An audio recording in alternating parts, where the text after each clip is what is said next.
across the UK, on DAB+, on YouTube, on your mobile, and on your side. This is Talk.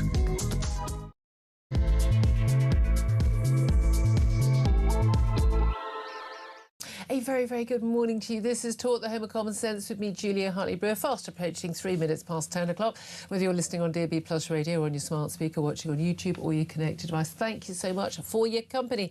I'm already regretting wearing a jacket today, even linen, even in a supposedly air-conditioned office. Our whole building is air-conditioned. I'm not 100% convinced by it today, but I think it's probably better than being at home. I think the only reason most people who had an option to work from home or not today are actually in their offices today is for the aircon. But largely, it appears the country is just sort of shutting down. Don't send your kids to school, it's hot. Try not to get a railway journey unless you really need to, or rails aren't up to it. A lot of people being told to work from home. It'd be nice if we were having a hangover celebrating another little victory in the World Cup, but no, not for us on that front. But Britain, as usual, in a heatwave can't cope. And of course, do try to remember not to die, because apparently we're all at risk of dying because it's hot, even though actually an awful lot of us spend a lot of our hard-earned money getting on aeroplanes to go to countries where it is this hot, admittedly, where there are also, it's also sun, well, not just sun, but sea and sand and pina coladas as well, but there we are. We will somehow cope. I'm wondering how things are going up in government, though, because it's also heating up there. Rachel Reeves, due to be sacked as Chancellor. Yay! Of course, we could still get Ed Miliband as a replacement. Oh, dear. But we know that apparently, David Lammy is going to be sacked as Deputy Prime Minister. Reward for Lucy Powell, Deputy Leader of the party. Of course, Angela Rayner wants a big job. Rachel Reeves apparently is going to be willing to take some junior cabinet role. Have some dignity and self-respect, love, for the love of God. But Andy Burnham apparently has recruited a Chief of Staff, and we'll see what is going to happen. Meanwhile, he's going to have a bit of a battle with Keir Starmer, who he met for the first time since he's entered Parliament. Indeed, I think since he's actually stood for the Makerfield by-election to basically oust the Prime Minister. That was the purpose of him standing. He didn't want to be a backbench MP. They've had a little bit of a battle over defence, because the Prime Minister, after waiting, what was it, a year and 2 or 3 months now, finally decided he wants to publish his defence investment plan without enough money in it, but a little bit more than John Healey resigned over as Defence Secretary. But Andy Burnham is saying, well, I'm going to review it anyway. The power, the authority, the ability to get anything done of the Prime Minister, who still is in office, has rapidly diminished.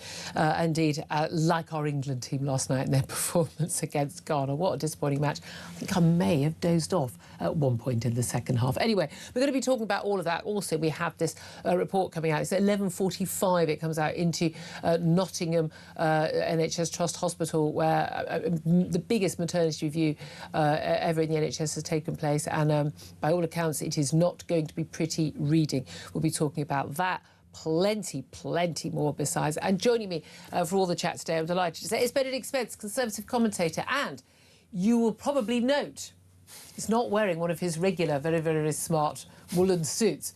And you're genuinely struggling in this heat, aren't you? This isn't for you. No, there's nothing good about this morning. I'm really not enjoying myself. Not that shirt. No, the shirt, and look, fortunately, none of you can see my trousers or what I've got on my feet. Genuinely, he came in holding his jacket. It looked like he was going off to work in a souk in Marrakesh. Honestly, we had to have words so that we could send people who like this sort of temperature to those places, so the rest of us could be happy. Now we have to bring it here, and I'm deeply distressed by all of this. Well, I mean, the thing is, you were saying, oh, people like to go on holiday. They like to go to hot places. Yeah, you can take your kit off there. I'm not allowed to do that here. Please don't. The security people said, now, Mr. Spence, we've told you about this before. Stop doing it. There's quite a lot of shorts out. Quite a lot of. At least I am wearing trousers. You are at least wearing, and we thank the Lord for that. I'm going to put the question to everyone. I want to put the question to you. I know there's lots of politics going on, but come on, you know the only conversation you're having with anyone right now is actually about the heat wave.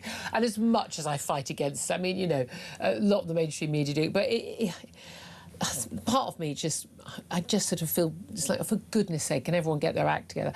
Britain is basically shut down in a heat wave, we're told. OK, there were still lots of people on the train, lots of people going to work, lots of people don't have an option about whether they go to work or not. But we're told that we're going to get 40 Celsius temperatures. They're going to loom today, tomorrow. Many pupils and workers told to stay at home. Absolute nightmare for parents if their kids are at home. Oh, fine, I'll just take the day off, shall I? What is your reaction to all this? Are you coping? Is this about Britain just not getting with the programme? Is it also very frustrating when all these climate change hysterics have been shouting for years, oh, we're all going to die because of all the heat waves, the planet is boiling. Well, how have you not been campaigning for us to get aircon in our homes? Actually still illegal in new build homes to fit it with aircon. It's actually illegal. I mean, but they all think, but the people who make all those rules, because of, you know, not consuming too much energy because of climate change, they're the ones who think you're going to need aircon in your home for more than just a couple of days a year. So what is your reaction to this? Give us a call, 0344 499 1000, text us on 87222, or get in touch on X at talkTV, calls to charge the national rate, and text cost one standard network rate message. Also, you know perfectly well, I would love to hear your thoughts on the latest shenanigans, what's going on in politics in Westminster. Not in Manchester anymore. Burnham is very much in Westminster, and currently, right now, as far as we can tell, absolutely bricking it at the fact that he's going to be Prime Minister on the 17th of July and hasn't got a team and hasn't got a plan. Oops. So much talk about Benedict. I mean, I'd love to be talking about the football, being all happy, but least said about that, the better, I think. At least we got that out of the way. The disappointing result, we've got it out of the way. Got it out of the way. Is that what we're doing now? Yeah, I think so. Is there an issue in this country? Like, I get that, for instance, railways. They say, if you don't have to travel on the trains, please don't. Are there people who just go, you know what, I think I'll take a completely unnecessary, incredibly expensive, very tedious journey on a railway for the sake of it? Do you know what, actually, I suspect there are. I mean, there's a lot of train spotters in this country. Yeah, but they're just stand at stations. Oh, that's true. No, I just find that, like, I'm just getting on the train just for the pleasure of it. You know, with all due respect, you know. Not anymore. Once upon a time, I do believe, I'm told, travelling by rail was actually quite nice in sort of 1890. Yeah. But now I don't think actually anybody goes to sit in the buffet car. When you had a 3-course dinner. To take in the sights, all that No, exactly. But it's just like, but this, you know, and I understand the whole, we built our railways at a time, you know, things have got warmer. Yeah. Not because of Industrial Revolution, things have got warmer because we've been coming out of an ice age and temperature changes. It's called climate for a reason, and weather, and things have changed. But also, most of the time, most of the year, we don't have extreme temperatures, so you don't build our railways to cope with that because you don't need to, and it's a huge extra cost. And there are certain ways of building railways and certain materials and combination of materials you use, which varies if you're living in a hot country or a cold country or a meh country like us. And therefore, how much extra do we want to spend to upgrade everything so that we never have a worry like this? That's not how it works. Schools closing. Back in 1976, I was living in America with my family, and we came back in the summer here, and everyone was walking around like shirtless, going, "Oh, it's so hot, it's so hot." It was like 80 degrees, and it had been for weeks. I'd been living in the Midwest of America, where it had been, again, old money, 120 Fahrenheit for months. We were off school from April. But that's because primary schools in particular, but secondary schools I think a lot as well, they've got massive windows for the light, and it just means they are boiling hot and they don't have aircon. Is it reasonable that things close down for a couple of days a year? I don't think it's unreasonable if actually you're making up productivity elsewhere. I think if you're going to be living in a country that just, you know, it goes through sort of sporadic heat waves of a week, say, and maybe that happens 2 to 3 times a year.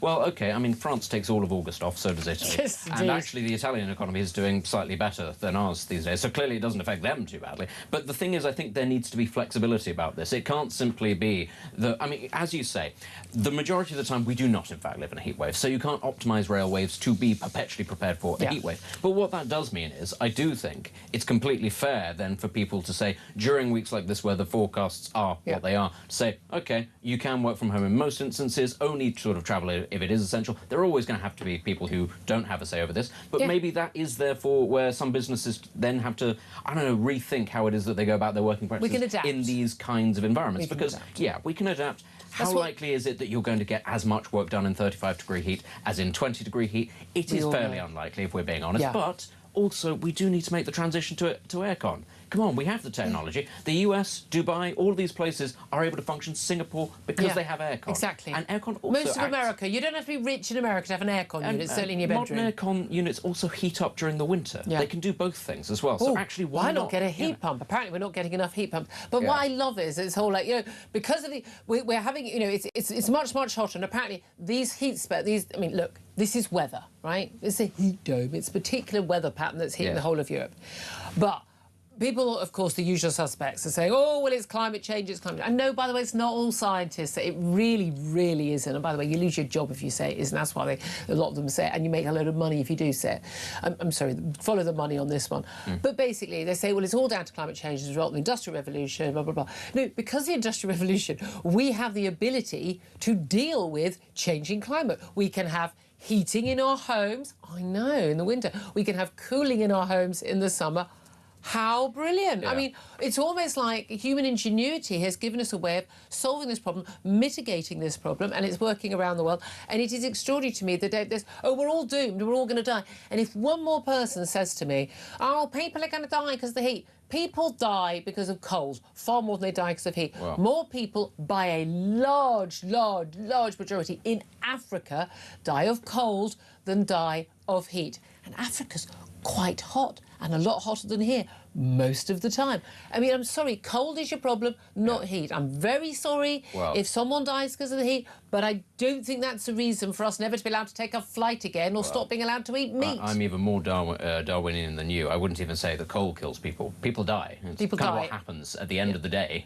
That is and more people what die we're in all winter destined for. because they're susceptible to... one way or bugs and another, things that something's come around going the to get you. Maybe it's extreme temperatures, maybe it's your lifestyle. They're not Something's sitting there in a nice cold... I mean, we do have a few cases now, and that's awful, but largely... and again, in France, 2 kids died in a car because of the heat wave. No, 2 kids died because their parents stupidly left them in a boiling hot car. Yeah. I mean, I'm sorry, that's why they died. People have been told this for decades. Don't leave children or animals in cars. I would say don't leave children in cars, whether it's hot or cold. Not even in 25 degrees. You're not supposed to leave them in with the windows closed. Generally, don't leave your kids in cars. Again, it's just a really stupid thing to do, and I'm sorry, but actually, no amount of anti-climate whatever is going to change that. If we bring down emissions, that's not going to stop stupid people doing stupid things. Same when people jump in reservoirs and they drown because they realise it's quite cold and it's very deep. Well, what are you supposed to do about that? They're going to do it either way. Yeah, exactly. And also, we always think cases about, these people kids who, if your kid can't swim, you need to sort out your parenting. Your kid should be able to swim.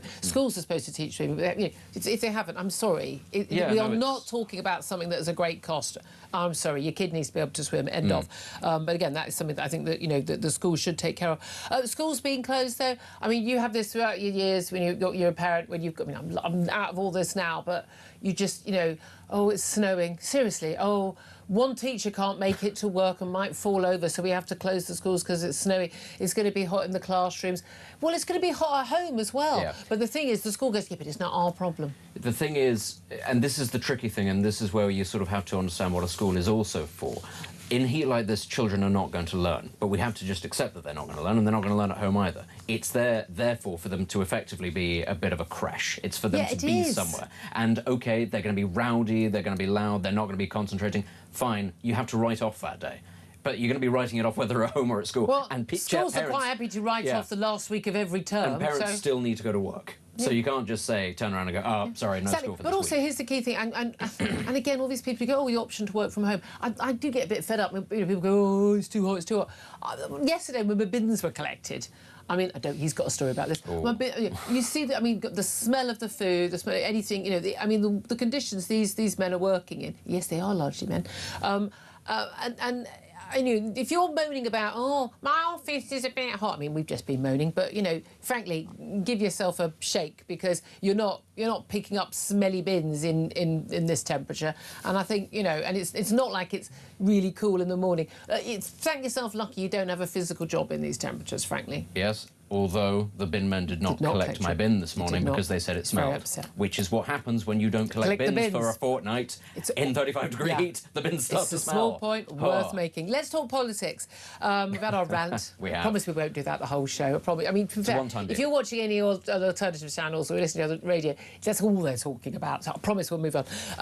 But it'll all be the climate change. Oh, by the way, no, I must mention You're not done. the National Energy System Operator last night, NESO, they're the people who are basically in charge of the energy grid, effectively, and energy in this country. They put out a tweet about how basically, you know, we're going to struggle, we're going to be the limits of our energy capacity, and this is due to the hot weather. It's like, okay, it's not due to the hot weather, it is due to the fact that we have got increased huge number of extra people in the country, extra energy needs, and we are not producing more energy because we barely got any nuclear reactors still working.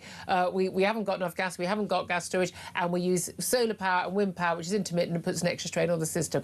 That is why we might have some problems with energy. But also, they posted it on X with, of course, the trans flag in their actual ID is NESO with the trans flag. I'm thinking little less time worrying about trans rights, little more time worrying about our right to have as much energy and gas as we want or need at all times, regardless of the weather.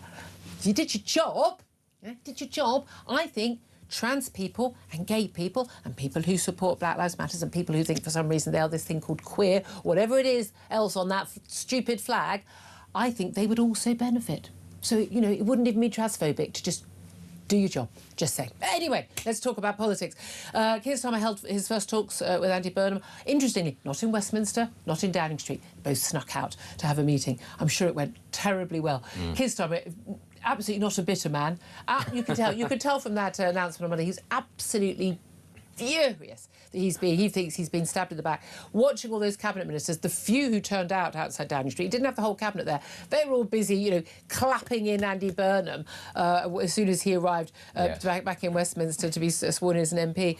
We're told now, Garen Jones said he's not going to stand against him as a possible, you know, a Starmer loyalist figure. We still don't know about Earl Carnes. It's dubious whether or not either of these men could have got the 81 MPs they need. And even so, they're going to lose. Yes, so what's the point? By all accounts, Andy Burnham's team are getting a bit of a worry because they're scrambling to prepare for government, because if there isn't a contest, as many had expected, they're basically looking at a 17th of July handover, and they're not ready. Because apparently he wanted to be Prime Minister, and it was a big plan, and he plotted to, you know, stand in various different political seats. This was the second seat he wanted to stand in, and was ready to go for it, and apparently doesn't actually have a plan for government. A little bit of a worry, that. Well, I mean, I'm not actually that surprised, because he's not a serious politician. He's great at vibes. He's much better communicator than Keir Starmer. And for a very long time, politicians in this country seem to believe that that is the most important thing, that you're good with the vibes and the communication, and people get you on some level, and you get them. But that, of course, does not a Prime Minister make. And I'm in no way surprised, therefore, that he thought he'd have more time. He thought everything would just go very smoothly for him. And also that Keir Starmer would acquiesce to his own defenestration. Frankly, I'm on side with Keir Starmer. Why should he make this easy? Keir Starmer is a dreadful Prime Minister, but there has been very little loyalty shown to him by Andy Burnham or any of these other, as you just said, they were all perfectly happy to go take the selfies with the man who is not yet even Prime Minister, who has only just got back over the threshold into Westminster. Why on earth should he sit there and go, oh yes, I'm going to make this so easy for you, Andy. I'm going to make it so easy for you to just come take my job, absolutely destroy any sort of legacy that I had. Not that he had much, but still, that's all fine. You do you. Yeah, I'm just here as a placemat. Why should he? Says, of course, everyone said he's been very honourable, the Prime Minister, because he said he would, of course, give his full support to whoever takes up. And as I pointed out to a guest who said, well, that was a good thing.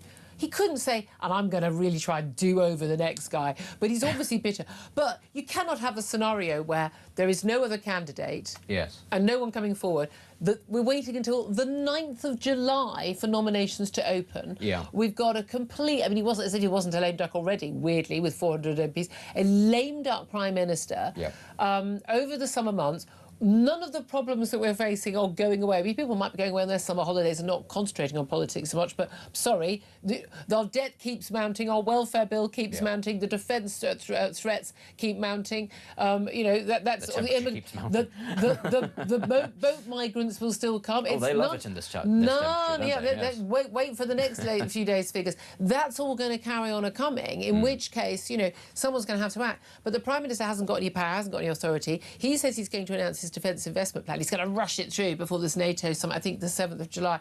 But again, mate, how long have we waited for this? Yeah. And so, he's not got much credibility there. He's going to put a bit more money in it. But it's going to be a bit of a battle. But the reality is, Andy Burnham is not ready. The fact that we know he's going to sack Rachel Reeves. Of course he is. I mean, that was never an option not to. She's got no self-respect and is going to stay on, we think, in some more junior role. I mean, she wouldn't even be a threat in the backbenches. Everyone would just go, shh, shh, go and mend your abacus. Shh, no one wants to hear from you anymore. Angela Rayner is hoping for a good job, but it looks like Lucy Powell will get, Deputy Prime Minister. David Lammy's going to be sacked, apparently. Get in. I think that this is a step down, replacing David Lammy with Lucy Powell. I mean, there's not many people that you could replace David Lammy and go, this is a step down. She's but not. Boy, has he picked one. But she's been very loyal, But the fact that he's still looking at Miliband or Wes Streeting as his Chancellor, that shows you he doesn't know what he wants to do, because those are very, very different prospects. They are very, very different prospects. The problem is, I think, that Miliband is popular with the MPs and party members and Streeting is not. And lunatics. Yeah, but, and this is the key thing, Miliband increasingly is not particularly liked by many unions. Why? Because they have started to understand, hang on, his policies on net zero are going to mean our jobs go. Yeah. And when you start to lose those sort of, the Labour Party is the political wing of the unions in this country. Yeah. When you start to lose those slowly over time, he is going to be sat there going, this isn't actually very good at all. And whatever else you can say for Streeting, he is marginally more competent than the average Labour MP. And he's a good communicator. And a lot of the things, I mean, look, Rachel Reeves was her own worst enemy, those national insurance tax rises. I mean, she clearly has no idea how an economy runs. It's certainly how a business is run. That winter fuel allowance, means testing and all of that. But I think fundamentally, Wes Streeting will be better at communicating these things. Yes. That said, I can't see any scenario where there aren't some very difficult choices to be made. That will be a little bit of a poison chalice there for Wes Streeting, because that will be quite a cunning thing for him to do. Let's also talk about a couple of other big things happening today, because we've got a grooming gangs investigation. It's just been announced. The grooming gang inquiry is announced that will be held in Oldham, Bradford and Keighley and London, where, of course, Sadiq Khan, the London mayor, has insisted absolutely will not does not have any problem with grooming gangs. More areas will be announced over the coming months. Oldham had previously been announced as an area of focus. Work's already underway there. Bradford and Keighley, there have been concerns for years, and that's why it's being an investigation. And in London, the inquiry will look into how abuse by grooming gangs has been identified and responded to, although pointed out that the scale and complexity of the capital and its multiple boroughs poses an additional challenge, which of course is why there hasn't been perhaps the same scandal in London as elsewhere, because it's happening across different boroughs and that gets dissipated. Well, but, it's happening across different boroughs and there are different ethnic groups involved. There are also different criminal organisations that are procuring children for those purposes that are not linked to ethnicity. It's just good old-fashioned seedy child prostitution that's being done for money. So it is a little bit more complex. But we would be such fools to take Sadiq Khan at his word. Oh, it's not a... I mean, it's just happening everywhere else in the country. But London, randomly... Except the super city that sucks in all and sundry around it. Oh, it magically doesn't happen there. Come on. Absolutely. Of course it does. Well, I mean, what's extraordinary, if you think about how long this has been going on, the whistleblowers, the Maggie Olivers, there's so many of these incredibly brave young women coming forward who've been, I mean, just literally treated, just abominably. Yes. And it took so long to get that statutory inquiry announced by Keir Starmer in June last year, a year ago. They didn't even have a chair, did they, until December. And former Children's Commissioner Anne Longfield is chairing the inquiry. They formally began work in March. I mean, this is going to be a very long road. There's no way this is reporting any proper detail for a long time. This is decades in the making. Also, another report out today. It's going to be out in about an hour and 20 minutes' time, and that is a report into Nottingham Hospital and NHS Trust. And this is Nottingham University Hospital's NHS Trust, I must say. There are police investigations as well, but this is the biggest maternity review in the history of the NHS. Widespread failings leading to the deaths of babies and many avoidable harms. And again, like these sort of midwife-led units where women were just told to basically sod off home, not taken seriously. Caesareans, treatment was not given.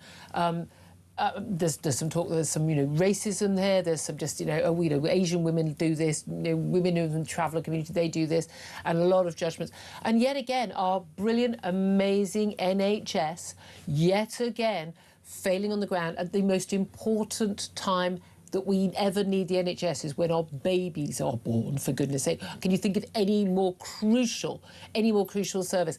And I can't think how many different maternity failings at the NHS hospitals we've seen, and yet we keep being told, the NHS, we should worship it, let's all clap hands for it. Yeah, but it's, again, we're talking about the grooming gangs just before then, it simply reflects the culture of silence, of omerta in this country, where you simply do not say the awful things that you see, and if you do, you are the one that is punished. And it takes a critical mass of these things. It's only when a certain number of infants have died, a certain number of girls have been... No, it didn't even wait for that. It had the parents campaigning for years. But that's my point. Yeah. It's only when the critical mass happens and you have too many things and too many people and too many things to actually avoid and ignore that finally the system reluctantly drags its feet. Exactly. By which time, of course, many of the people responsible, they're long gone. They're out of the system because these things have been going on for decades. That's the awful thing about it. There are ongoing criminal investigations, and this is where we need to start having.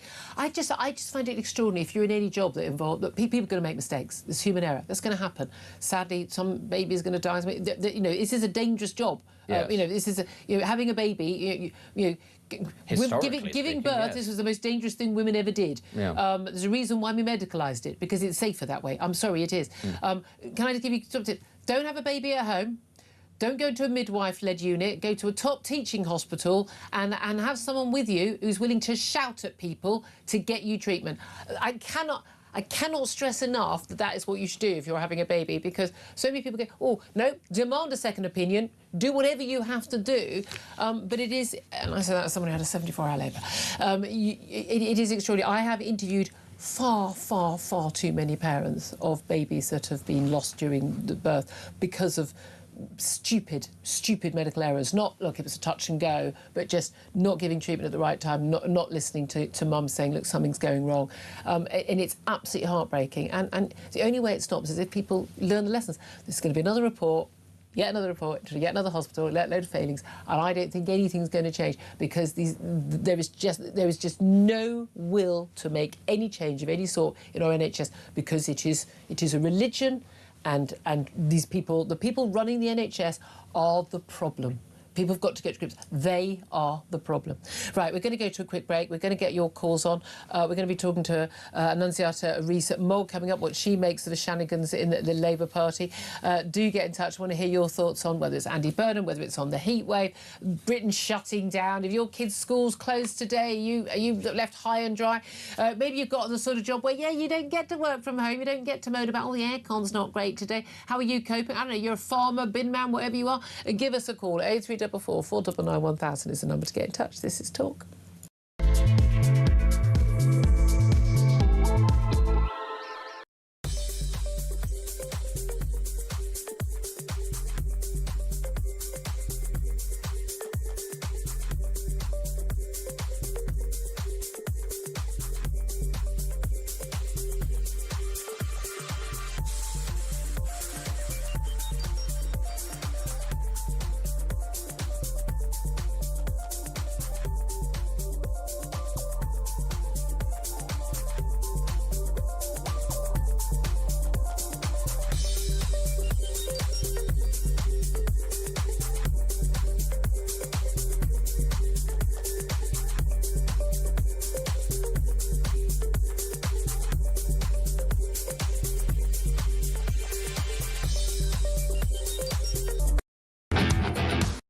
What they're ashamed of is the English flag.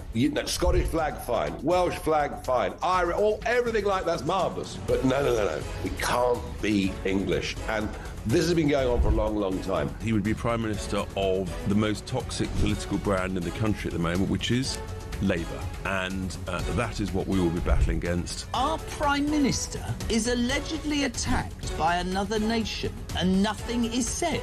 This is a reminder that Russia regards the United Kingdom as a hostile power.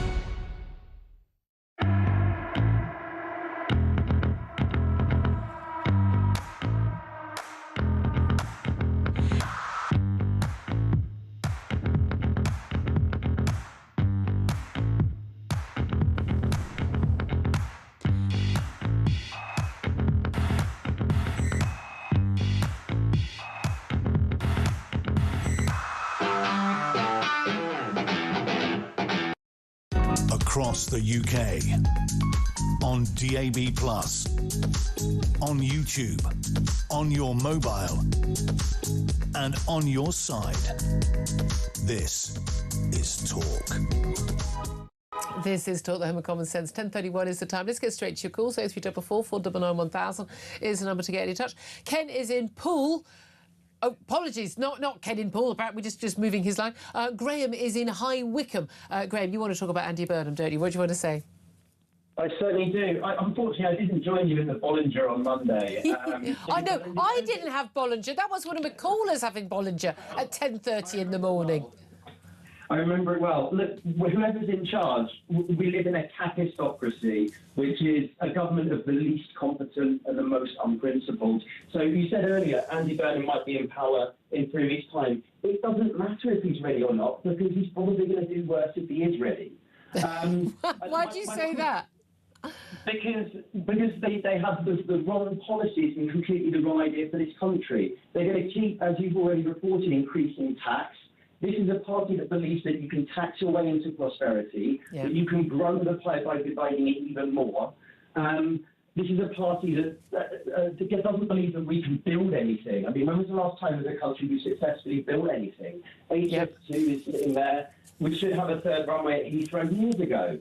And worst of all, we have the Labour Party, I believe, fundamentally dislike the very country they want to lead. Yeah. It's like George Orwell said, we're the only country in the world where the liberal intelligentsia are taught to hate the country. Yeah, I couldn't agree with you. I really couldn't agree with you more. But you've got to remember, though, Andy Burnham, he believes in, if you're talking to Labour guests yesterday, you know what he believes in, what he wants, what his policies. So we do social justice and strong growth. It's like, those aren't policies. That's mum and apple pie. No, it's a statement of the bleeding obvious, isn't it? Yeah. I mean, you couldn't. Yeah, it's the easiest thing in the world to say. And obviously, I think he sort of failed upwards. I mean, I was trying to do some research into him. I mean, he's tapped the buses in Manchester at £2. Well, well done. Most people could do that in an hour. What else has he been doing? Yeah, but also, by the way, what else had to be cut to do that, to cap the fares? Because again, they're not, that money has to come from somewhere, because otherwise people are paying more for their bus fares. I'm all in favour of subsidised public transport, because people need that, but nevertheless, it's subsidised by other taxpayers, and so the money for that isn't available for other things. Well, it's like Keir Starmer's biggest achievement, breakfast clubs. I mean, well, I know. As a parent, I would not want someone else to pay for my child's breakfast. That's my job, thank you very much. It's utterly bizarre. Looking after my children. Absolutely bizarre. I couldn't agree with you more on that. Thank you very much indeed. That's Graham, not impressed.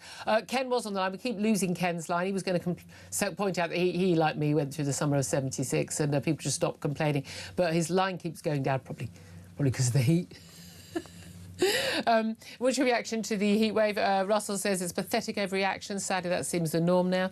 This is the case, Russell. Martin says, I guess these are the same schools that need to close when a millimetre of snow falls. Yeah, I mean, I bet you there are schools that stay open no matter what every time, and then there are the schools that don't. And we saw also things like during lockdown, didn't we? The schools that went, right, we're going to get everyone online, we're going to do lessons, we're going to be shipping iPads to kids, we're going to get the stuff done. And the ones who just went, well, we'll send an email to parents once a week and over to you. And I'm pretty sure these are the same ones. Stanley says simply, snowflakes. Could really do with some snowflakes right now. Baz says it's not going to hit 40. Why is the news pushing this lie? Weather apps for Heathrow and London showing 35 maximum, and it might not even hit that either. Baz, I think you'll find it will hit 40 at a weather gauge right next to a jet that is taking off at Heathrow.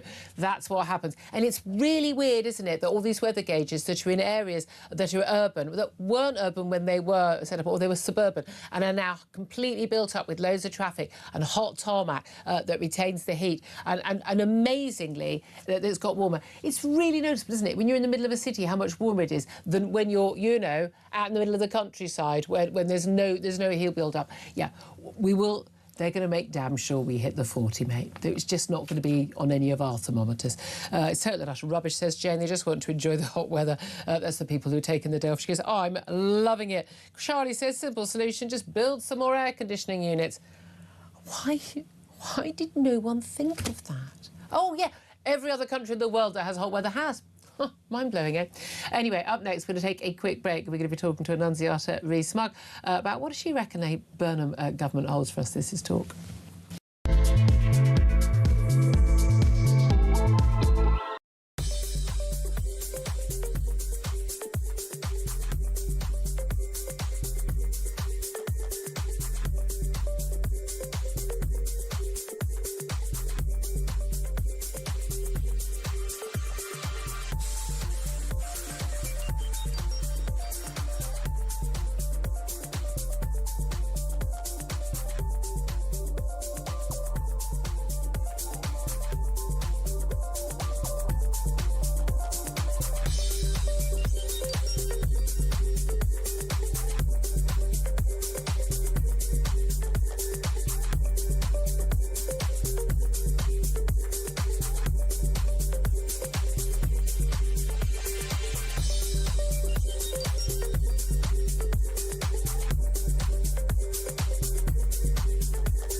Across the UK, on DAB+, on YouTube, on your mobile, and on your side. This is Talk. Very good morning. Welcome back to the show. 10:38 is the time. Let's talk to Annunziata Rees-Mogg now, Head of Communications at Popular Conservatism. Very good morning to you. Morning, Julia. How are you? Very well indeed. Thank you for joining us. Coping with the heat? I'm surviving. It's extraordinary. There's this thing called summer, and we all go abroad to enjoy the nice hot sunshine. What? I imagine in the Rees-Mogg households, the various households, and the ones you grew up in with your brother Jacob, I imagine there was no time given for I can't cope because of the weather. And I'm a permanently cold person, so personally I think this is a delight that it's a bit warmer. You're now a normal temperature for once. Yeah. Does it say something about our country that we sort of don't function, or is it just we do live in a country that is largely, you know, the weather's fairly blur, and therefore we don't prepare for this sort of weather. Why not? Because we don't have to. Exactly, and we have a few anomalous days, and sometimes it's, you know, a bit snowy, and sometimes it's a bit hot, and we should really just get on with it. I'm loving that attitude. Should Keir Starmer get on with it and hand over the reins to Andy Burnham? He's given a timetable for departure, but it looks like there isn't going to be any challenge. Darren Jones, I mean, he was frankly an also-ran as it is. He said he's not going to challenge. Al Khan's is perhaps the only other possible challenger. Either way, he knows he's not going to win. He'll probably get a better job offer from Andy Burnham if he doesn't run and cause a delay. But that said, we're looking at, you know, 17th of July, we have a new Prime Minister. By all accounts, Andy Burnham not actually ready to be Prime Minister on the 17th of July. I was counting on having a bit of planning time. I've been asking various Labour souls this week, what would a Burnham government look like? What would his politics be? What would his policies be? What is his plan? As far as I can tell, it's social justice and there's going to be growth, but we're not quite sure how, and possibly some nationalisation, but I don't know of what. I mean, is that a plan? It's not a plan, and it's unforgivable, actually, because he's been plotting for this since last year, and to have been going round at the tail end of last year trying to persuade Labour MPs to stand down so that he could get their seat, going to the NEC in January so that he could stand in Gorton and Denton. He's been planning this properly hard to win power, but that's all he wanted. He hasn't been planning policies. He hasn't got any values or principles that we know of to base those policies on. He did so many U-turns in the short by-election campaign, but on trans rights, on migrants' benefits, on our relationship with the EU, on should we ignore the bond markets. Yeah. He U-turned on it all, and none of us have any idea what a Burnham prime ministership will be or what his government will stand for. I can live with me or you or my audience not knowing what it is. I'd like to think that he knows what it is, but the fact that we told I mean, again, we don't know anything for sure until it happens, and obviously there's a lot of horse trading that will be going on right now. But the word is, Rachel Reeves is out as Chancellor and will probably agree to take some junior role because she's got no self-respect. But there's no way in the world you could be a new government and you keep Rachel Reeves. She's as unpopular as Keir Starmer, and part of his problem. There's no way you'd keep her in the Chancellor role. But the fact that we're told that the two candidates most likely in the running for this job is, one is Ed Miliband, who'd be an unmitigated disaster. The other is Wes Streeting, who you'd think perhaps was someone who was a rival, might have negotiated that, but a good communicator at least. But anyone who's got the job of Chancellor, it's a great promotion, but it's also a poison chalice because the numbers ain't going to start looking any better anytime soon, are they? They're not. There is no money that Rachel Reeves has overtaxed, overborrowed and overspent. And we're already hearing that the likes of Angela Rayner are pushing for benefits to be protected. Yeah. There aren't going to be any cuts. We can't afford $5 billion that we need for defence. And it'll be very interesting. And the rest, $5. I mean, we need 28 billion. The extra $5 that on top of 28 in total over the next few years. Absolutely. But we're nowhere close to it, and we don't have the money to do it. The bond markets are ratcheting up the rates just as a bank would if you were looking like you couldn't afford your mortgage. There is no understanding of basic economics in this entire party. It's quite extraordinary. But the fact they had to go to a man who wasn't even an MP to replace Keir Starmer shows you just how short of talent or experience or any form of use the Labour Party MPs are. It is quite telling, isn't it? There's no one in the cabinet, no one in the government ranks, no one on the backbenches. Andy, up there, would you mind coming and helping us out? It really is quite telling, and it's fascinating to see that shift of power.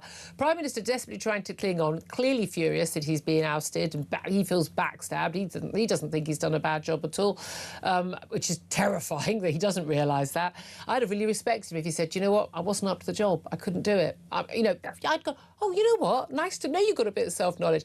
But the bad view is that Andy Burnham can beat reform, can beat the right, certainly in the Makerfield. I mean, a very peculiar set of circumstances. I think people in Westminster may be reading far more into than is actually there to be read. But, I mean, there's been a lot of talk about, how Reform deal with this, how the Conservative Party deal with this. Now, you're at Popular Conservatism, the popcorn lot. Wanting to have, some sort of... I mean, I suppose keeping the Conservative Party on track on the right rather than having a load of Lib Dems in it, basically.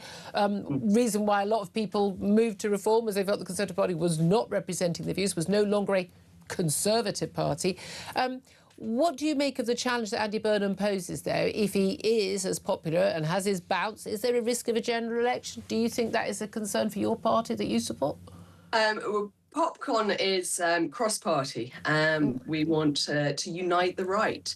And I think we saw in Andy Burnham's by-election that Reform ran in May for the local elections on a ticket of vote Reform, get Starmer out. And then Andy Burnham ran on a ticket of vote Andy Burnham, get Starmer out. And the message was get Starmer out. It wasn't we love Andy Burnham. But yes, he does have supporters in Manchester. Of course he does. But that wasn't the reason he won the landslide effectively that he did in that by-election. It was because people were fed up with this government and they saw Keir Starmer as the head of it, as the person to blame for that. Yeah. And they wanted change. I think it is completely unreasonable that our entire government is decided by one constituency out of 650. But hold on a minute, that's always the case. We only ever get to elect an MP, and if that MP happens to be the leader of the biggest party in Parliament, they become Prime Minister. That's our constitution. Absolutely. But it looks like Burnham is going to be making quite substantial changes to the manifesto. So did Keir Starmer. Most of the policies we know about from Keir Starmer were not in his manifesto. No, but the underlying programme was very clear. And if Burnham's going to completely change that, and if what we're hearing is true, then he is planning on big changes. I think there's a lot of confusion. Having James Purnell, who's an old Blairite, and Miata, who is a hardcore left-wing nationalisation socialist economist, as his two seemingly closest advisors, is a complete contradiction. Yeah. So who knows? And this is it. This shows the confusion. Now, again, wanting to be all things to all men, but at some point you have to govern is to choose. And you're going to irk off some of the people on your side. We hadn't actually talked about James Pennell. He was, of course, a former culture secretary. He was a special advisor at the same time as Andy Burnham was. They're old mates many years ago. They shared an office together. They were, both mantra MPs. I mean, they've got, so many links. He, of course, went off to be a big head honcho at the BBC before going off to do the lobbying side of things. And he's coming back as his director of communications and his chief of staff, and that's going to be absolutely fascinating to see.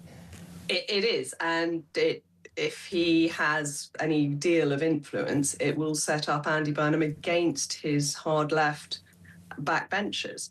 And we've already seen that with Keir Starmer, that when that happens, the backbenchers win and benefits balloons even further. Yeah.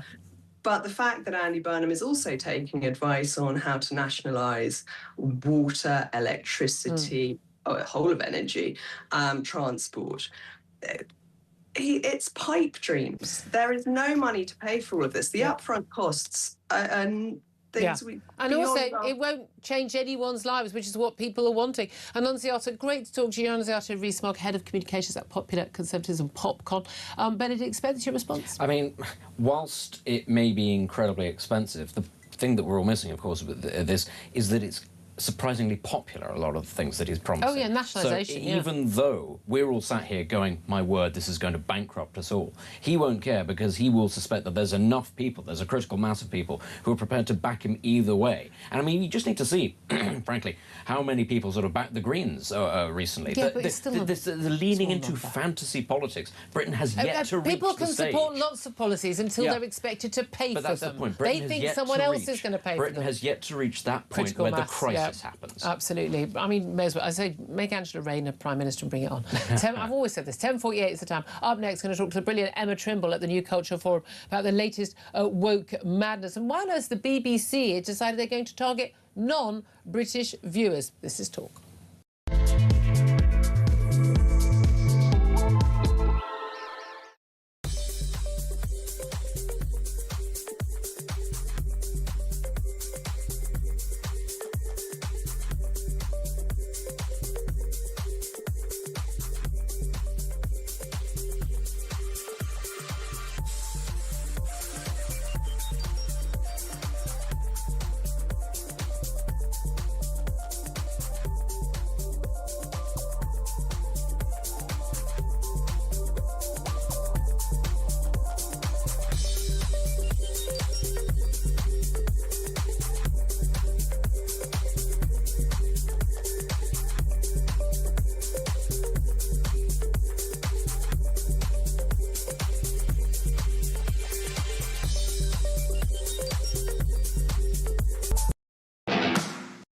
What they're ashamed of is the English flag. Scottish flag, fine. Welsh flag, fine. Irish, everything like that's marvellous. But no. We can't be English. And this has been going on for a long, long time. He would be Prime Minister of the most toxic political brand in the country at the moment, which is Labour. And that is what we will be battling against. Our Prime Minister is allegedly attacked by another nation and nothing is said. This is a reminder that Russia regards the United Kingdom as a hostile power.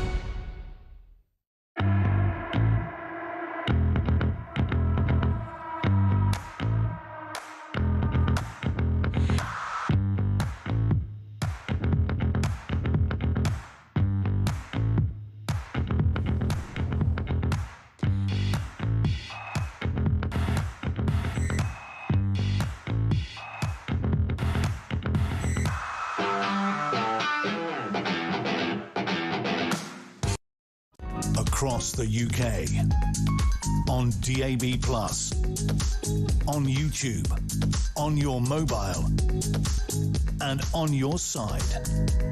This is Talk. A very, very good morning. Welcome back to the show. 10:50 is the time. I'm Julia Hartley-Brewer. Benedict Spence is still here. Let's talk right now to Emma Trimble. She's Senior Fellow at the New Culture Forum to talk about, well, I mean, I suppose we just class it under a whole load of usual woke madness. A very, very good morning to you, Emma. Good to be with you, Julia. Thanks for joining us. Let's first of all talk about Kemi Badenoch and the speech she's given about how young people are being taught that Britain is a horrible place. She uses the word horrible. And she's not wrong, is she? No, she's absolutely right. And we've known this for so many years. Our universities are completely infested with it's not just an anti-British ideology, but an anti-Western ideology. And this is really, it's almost, well, it's not almost, it actually is an intellectual tradition. It's something that has come down to us from the United States, whether it's through critical theory coming from there or from French philosophers. And this has become so dominant in our universities. And what has been in our universities for a long time, we've been seeing over the last 6 years, trickling down into the rest of our culture. And it's what's led to all of the sort of woke purges that we've been talking about now, Julia, since 2020. Yeah, I mean, again, people often focus a lot on what's going on in our universities with academics and with students, but actually it's starting much, much earlier. And that's why you're sort of breeding this collection of young people who come into the world thinking, well, not worth having children because we're all going to die because of climate change. I mean, literally there isn't any scientist who is saying that's the case.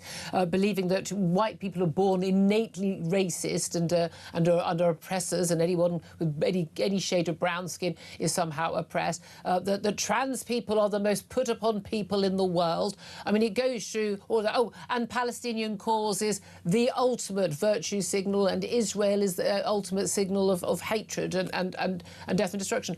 And this stuff is coming through in the schools. They're seeing it also. I mean, they're seeing it online a lot as well. But at the end of the day, when people in authority, when teachers, when they spout this stuff to them, when they hint at this stuff, when they encourage this stuff, that's how it happens.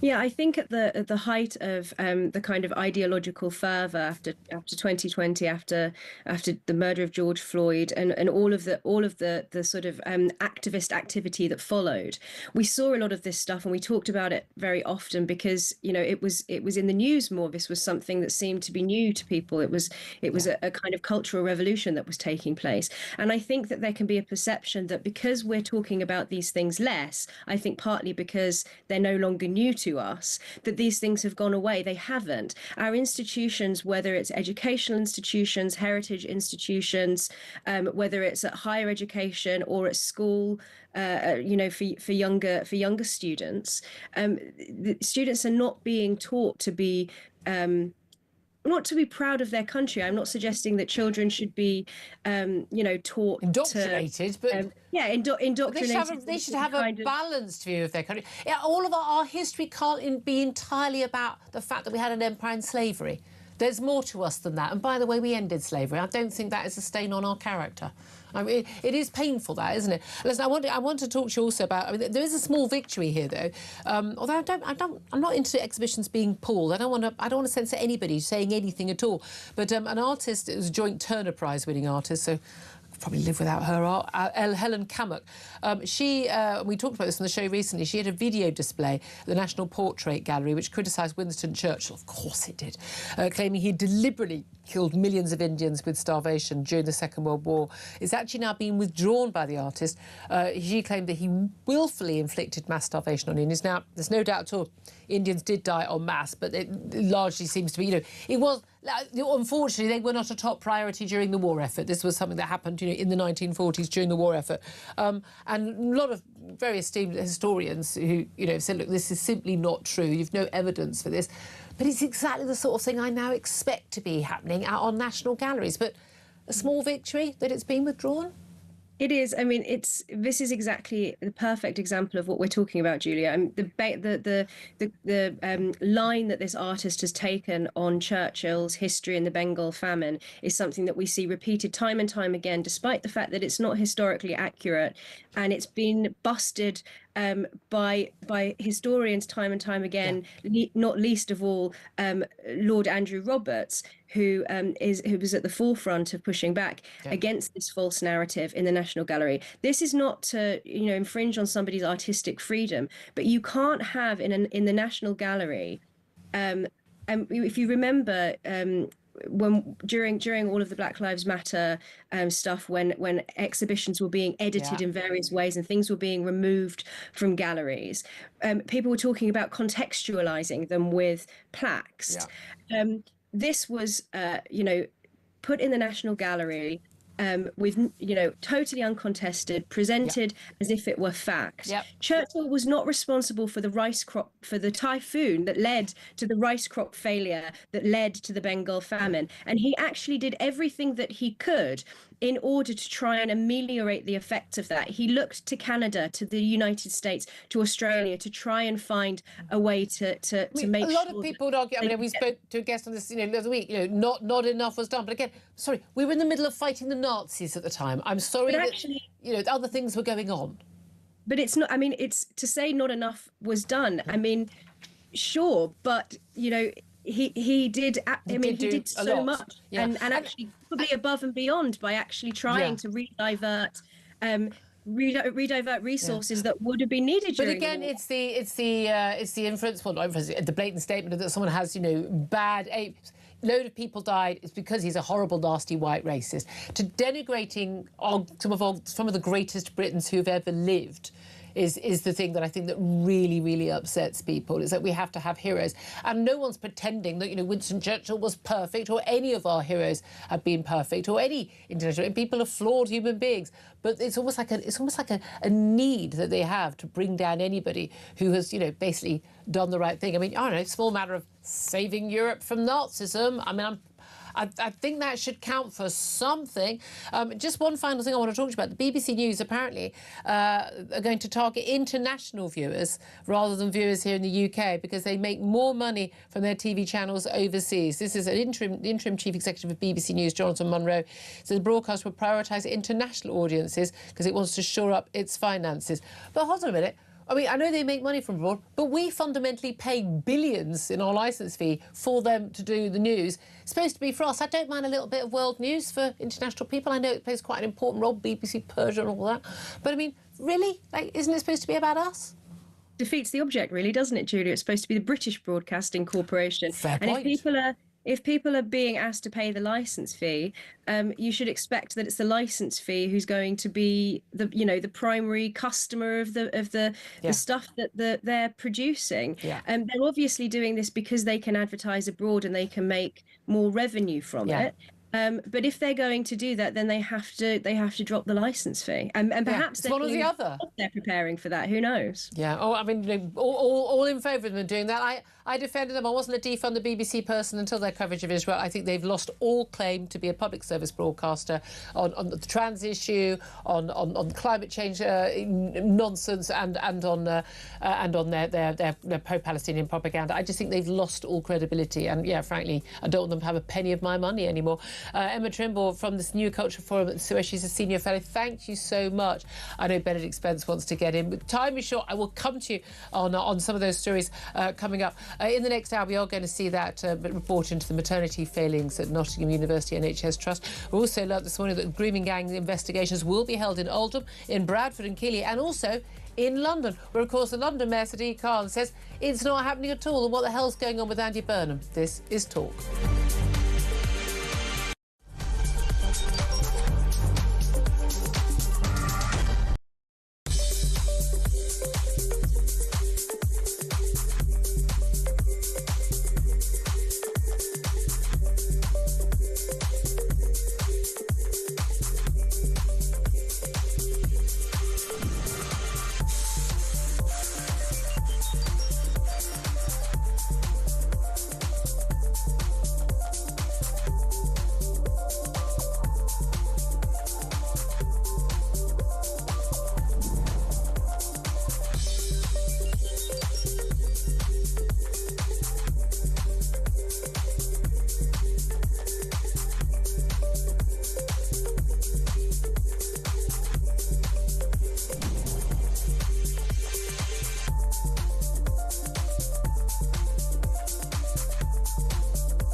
across the UK, on DAB+, on YouTube, on your mobile, and on your side.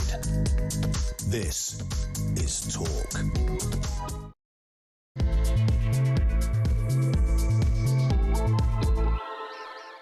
A very, very good sweltering morning to you. Fast approaching 3 minutes past 11 o'clock. This is Talk. We are the home of common sense. I'm Julia Hartley-Brewer.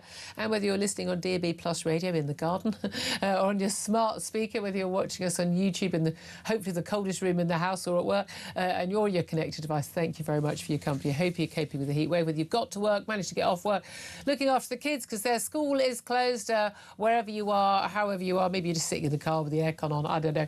Very, very welcome to join us on the show. Very much appreciate you joining us. If you miss anything on the show, go to my YouTube page, The Julia Hartley-Brewer Show, hit subscribe, and you never have to miss a thing. Coming up, we're going to be discussing more on Keir Starmer meeting with Andy Burnham yesterday. This orderly transition of power. Is it going to be a bit too soon for Andy Burnham? Do we yet have a plan? He's told allies he wants to spend more on defence than Keir Starmer, who's planning to publish his defence investment plan before the 7th of July. And that, of course, is before we even see the opening. This is the absurd thing, the opening of the nominations to run for the Labour leadership. Looks like it is just going to be Andy Burnham, in which case, what are we waiting for, guys? Plus, young people are being taught, as I said, that Britain is horrible. The Tory leader, Kemi Badenoch, has said, and we have learnt today that the grooming gang investigations will be held in Oldham, which we knew already, Bradley and Keighley, and also in London, where Sadiq Khan, the London mayor, has insisted to us, no grooming gangs in London, nothing to see here. I'd love to hear your thoughts on all of that. I'd love to hear your thoughts on the heat wave. Britain basically shutting down as 40 Celsius temperatures are apparently looming. I've got to be honest, it feels like that in the studio right now. Pupils sent home, workers told to stay at home. A lot of people can't be at home. A lot of people, let's face it, would normally be sitting around, if it was around 25 degrees, working in the garden. Oh, what a surprise, you got into your office today, haven't you, because you wanted the aircon. I've got to be honest, even in our building, which has got some pretty good aircon, it's struggling. It's struggling right now. But do we make just far too big a deal of it? And yeah, we're going to talk about the summer of '76. Yeah, we are. We're not going to talk too much about the World Cup and England's efforts against Ghana last night, because frankly, I think I dozed off at one point. It was so dull, that 0-0 response to the match. But I'd love to hear your thoughts on anything and everything we're talking about. Give us a call, 0344 499 1000. Text us on 87222. Get in touch on X at talkTV. Calls are charged the national rate and text cost £1. Standard network rate message. Benedict Spence from Delighted Today still joining me. Hot bothered Conservative commentator in the corner.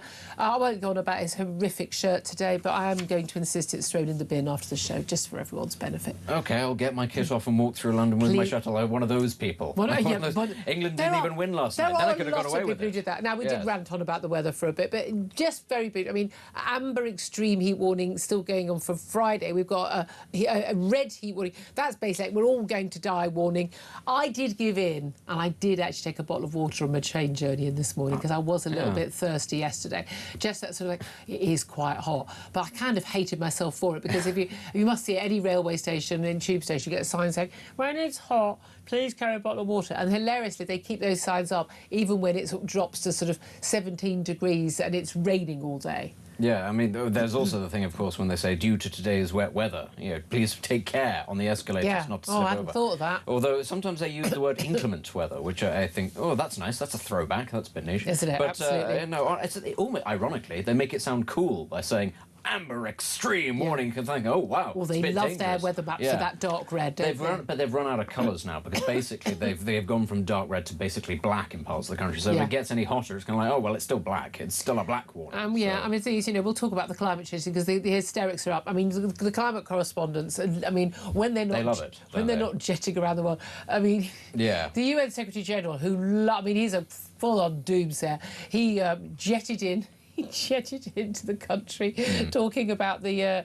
I mean, genuinely, the man's such a... Antonio Guterres, who goes on about we're all going to die because of the heat, we will have to change our lives. Not him, though. Not him. Yeah. I mean, and I'm sure he only flies first class or private jet. It's not like Antonio Guterres is from a country that has famously learned to adapt to heat or anything like that. Oh, no. He's saying, oh, you're all going to die. Nobody's alive in my country. That said, nobody's there. Quite into the idea of siestas. Yeah, it's not bad. It's quite a nice idea. But, you know, I'm not quite sure that if you go to places like Spain or France, really, when it is really hot, I'm not quite sure why everything has to close down for 3 hours at lunchtime, given that you do have aircon now. Yeah, this was a discussion that I once had about Croatia. Is it a Mediterranean country or a Slavic country? Because it doesn't close at lunch, so they've still got that work ethic.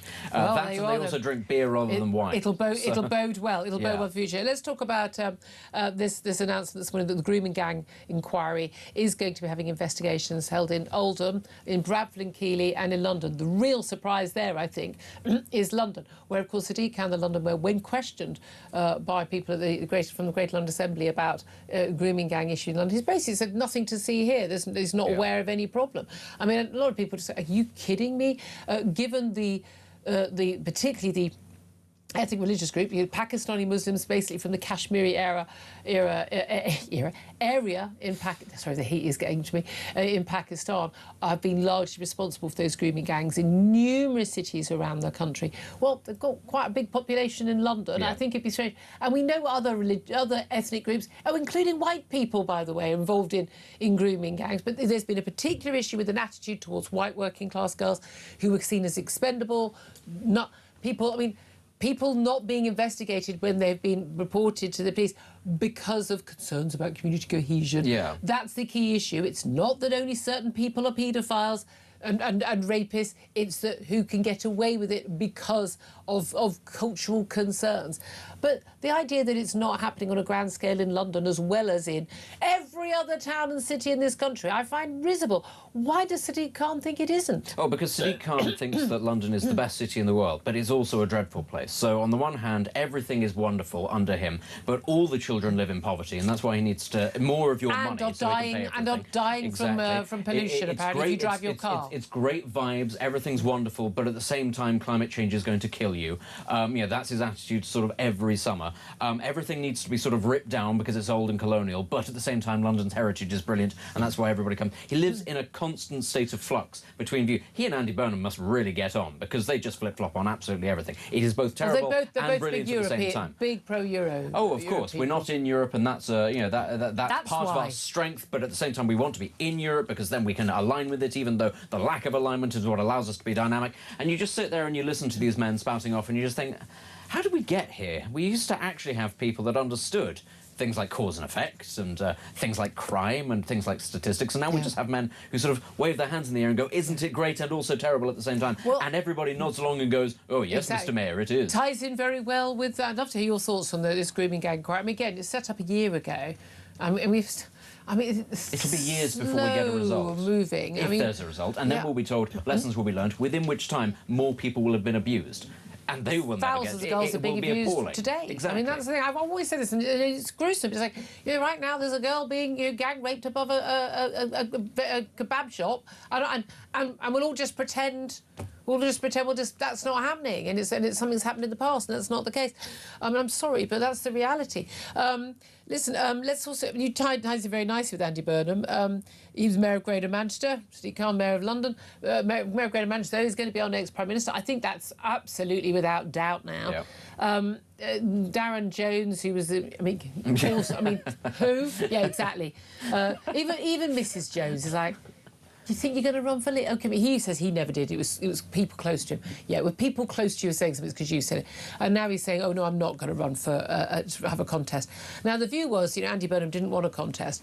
But when the timetable was set out by Keir Starmer on Monday, doesn't that seem a long time ago? Yes. Monday morning. And he set out 9th of July, nominations would open. I mean, that's in a few weeks' time. And then they would close on the 16th of July. And then would go to the party membership if there was an election, or but basically you'd have a prime minister in place by September. Well, hold on a minute, he's going to be in place on his own 17th of July. I mean, to a certain extent, on the 9th of July, guys, do you want to nominate yourself? Have you got the numbers? No. At that point, it should be closed down then. If Keir Starmer really wanted to do Andy Burnham up like a kipper, he could say, great, I resign now because there's only one candidate, he's going to get the job. Yes. And he should just do that. But realistically, Andy Burnham, who had a plan to become Prime Minister, doesn't have a plan what to do when he becomes Prime Minister. Yeah, and this is just the ongoing tragedy of, frankly, of politics in this country, is that there are far too many people who fancy themselves for the top job, but haven't given very much thought as to what that would entail. And once they get there, then they're sort of caught like a rabbit in the headlights, such as Keir Starmer, for instance, didn't seem to actually have, having said, and he had I'm 4 so, years in yeah, opposition. having said, we're the best prepared opposition in history, it turned out, we don't really have much of a plan, apart from this stuff that wasn't in the manifesto. We're going to rush through that, and we can't even get a lot of that done. That's the state of the Labour Party right now. And as you say, nobody else is currently throwing their hat in the ring because everybody else in the Labour Party understands, A, they themselves are not good enough. Things are that bad within that party that even their egos can't be that big. There wasn't a single MP sitting in Parliament, the 400 odd, there wasn't a single one of them who was considered good enough. Yeah, and they all understand what's going to happen, which is that Burnham is going to... He might even have a bit of a bounce this summer. He might conceivably have a good summer. He's not going to win the next general election. And, you know, I'm saying that I now. don't think... I would guess that, but I don't think you can say anything anymore.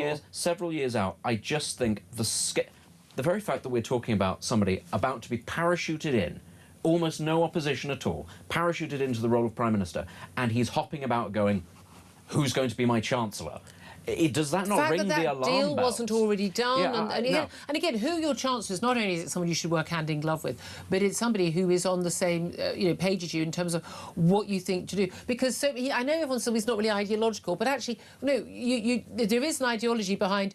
Do you think that you should spend money on this or that? What your priorities are? What you're going to do? How you should raise money? How the economy should work? Other than social justice and growth, brilliant. Brilliant. Yeah, I'd love to see both of those. How much have we had of that for the last couple of years? How's it gone? Tell me someone who goes, I want to be an MP, I want to be Prime Minister. I do not believe in social justice and I do not want growth. No one says that, so it's meaningless. Yeah, and this is why I say, if he does... He could surprise us all, call an early general election, but if he lets this drag out... They'd have to... the bounce in the polls would have to be huge. It would have to be 20 points ahead, to be sure. Maybe. What, with the scrutiny? Yeah. I mean, I think Burnham is already being held to more scrutiny than he expected. But that's partly my point. The longer that he is Prime Minister, the more scrutiny he's held up to, the more people realise, oh my word, this man doesn't have a plan. He's outsourced it to people who ultimately also are just, tax, let's do more of that. That's their attitude to everything. The longer that goes on, the less likely it is that he wins the next general election. And, and that's not me saying Reform or the Tories or anybody can get a majority, but that is me saying he will fumble it either way. Well, it's interesting. The people he's looking at, Wes Streeting, and Ed Miliband are both the two top contenders for him to be Chancellor. Yeah. Very different views on. I mean, Wes Streeting, I think, is a bit more practical. Although, again, Wes Streeting is someone you think sort of a bit on the more of the Blairite side of things. I don't know what any of these people actually think because they seem to flip-flop on absolutely everything. I thought he was fairly sound on things like trans rights. Turns out he wasn't. No, exactly. You really, we'll talk about that as well in a few moments. You can't, you almost don't know what anyone thinks about anything. I mean, and again, I think that's where they really fall down. People go, who are you? What do you want to do? But even the fact that you're looking at these two different people, the two different characters, perhaps with two different agendas, as Chancellor, shows that he doesn't know what he wants to do. We are told, that David Lammy's going to be out, yay. Lucy Powell, Deputy Leader of the party, will get a big reward, so presumably Deputy Prime Minister. I mean, it's a meaningless job anyway. Angela Rayner will definitely get a good job. But she, crucially, calling for welfare not to be cut. I mean, you are not a serious person if you are saying you don't want any cuts to welfare. But this is my point. What I was saying earlier about people, they like the free stuff, and until actually we know reality, she does. Well, yeah, exactly. But until reality really hits, and this is, I'm afraid to say, the sad thing, it is going to take a crisis that is going to ruin millions of people's lives before the general public and the parties realise this can't go on. And that hasn't happened yet. Yeah. We've had the COVID lockdowns, we've had the Ukraine war, we've had the minor sort of blip of Brexit relative to those sorts of things. We've had decades of a failure to reform institutions, to look after the roof properly, so now it's actually caving in. We've had all of that, and we've still not actually yet reach the IMF bailout stage. But we're going in that direction. It'll get there. And the question will be, is that the crisis that'll do it? Yeah. Or can the country, in fact, take more pain? Are people prepared to sit on their hands and go, yeah, but I really love my benefits, and I really want my state pension to stay the same, and my healthcare needs to be free. I think the idea that someone like Angela Rayner, you pulled herself up by her bootstraps, and I've got a lot of time for her on that front, from the age of 16, being a carer, teen mum and everything. I genuinely think that is a record to be proud of for her. But I genuinely think that somebody who's come from that sort of background, who thinks it's a good idea for a load of people to be able to claim benefits and they don't need them, I think that is an insult to working class people, and actually you're doing those young people, particularly the NEETs, a terrible disservice by putting them on the scrap heap of life and enabling that to happen. I can't have them in orange jumpsuits and doing useful things and conscripted. I'd be doing, and they'd thank me. Not at the time, 10 years' time they would. But they haven't got a clue. And interesting, you look at our numbers, we are borrowing more, we have higher debt and way higher interest rates than any other comparable country in terms of how much we've increased our borrowing. But we're not borrowing to spend money on, building nuclear power stations and gas storage and new railways that actually ever happen or anything like that. We're not doing anything. They talk about investing. They talk about investing in the NHS. Paying a doctor an extra 20% is not an investment. That's daily expenditure. Yeah, it's going towards keeping people chronically ill, ultimately. And welfare is keeping people out of work. If you are investing, as you say, in infrastructure, if you're investing in... if the money is productive, that's okay up to if you're investing in training up a load of these young people to be builders so we can build some more homes. None of this money is productive. It is just going I'm genuinely terrified. And again, he's going to have a bit of a bounce, but I think the shine is already coming off. People are going, okay, so what are you going to do? People accepted the whole Labour. Keir Starmer didn't. It was just going to be changed. He didn't tell us what he was going to. We didn't have much detail. And they accepted Andy Burnham. He's running for Makerfield. But you kind of think. But you must have a plan. Yeah. And as we found out, Keir Starmer didn't have a plan, didn't have a clue. And I think people are fed up with it. And I think an awful lot of people are going to just say, sorry, mate, you look nice in your little polo shirt, and that's great. And you've got a nice little quip here and there. And he's a genuinely nice guy. But you shouldn't want to... Not only should you not try to be Prime Minister without a plan, you shouldn't want to be Prime Minister without a plan. And as I said this week, you could put me in that job tomorrow, and I would at least know the top 20 things, and I'd know at least 40 things I wanted to do. Yeah. And I would have my priorities, and I would have a coherent idea about what we're going to do. But as I said again yesterday, and I'm going to keep saying this, we need a leader, and I don't know who that is right now, who can literally say to the country, we're in really tough time. This whole we're a rich country thing and everything's fine. No, we're really not a rich country. We're actually not. We are falling way down the league. We have a load of things we need to sort out, and it's going to take all hands on deck, and shoulders to the ground, and everyone's going to have to accept, that probably, some taxes are going to have to go up, and it's not just for those wealthy people over there to do some investment, to get some stuff done, to get this country working again. And I'm afraid, those benefits are going to have to be gone. There's a lot of stuff that people won't like, but people need to understand need to happen. Today we've already got the news that changes to ISAs are going to happen, so taxes are going to be going up on those, and the amount you're able to invest... The whole point, that's supposed to be you keeping your cash safe but not paying interest. But the amount that you're able to put in tax-free is also going down, unless, of course, you're over 65. Which is just kind of sat here going, so working, productive people, again, are being taxed. And as you say, maybe some taxes will have to go up. Maybe they will. But my word, the amount of money that is being handed out for people to do nothing is crippling the economy. It's what people object to, is that they're paying a hell of a lot of tax, and it's going to people who are doing nothing. It's bigger than the tax take on income tax. Can I ask That's unsustainable. Exactly. I'm sorry, if anybody's listening going, oh, but what about my personal circumstances? I'm sorry, the maths doesn't work anymore. If you have more going out than you have coming in, we have enough benefits for people who are absolutely in need, and I don't want their money to even go down. Those people, but the vast majority of people now who are they're not in need. No, I'm so sorry. It's not going to happen. Not on our watch. That's what I would say if I was.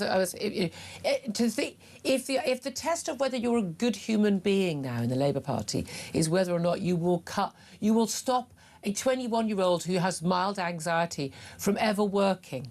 If you think that makes you a good person, you're actually a bad person. You're actually not doing your job by helping that person. Can I ask you about Nigel Farage? Sure.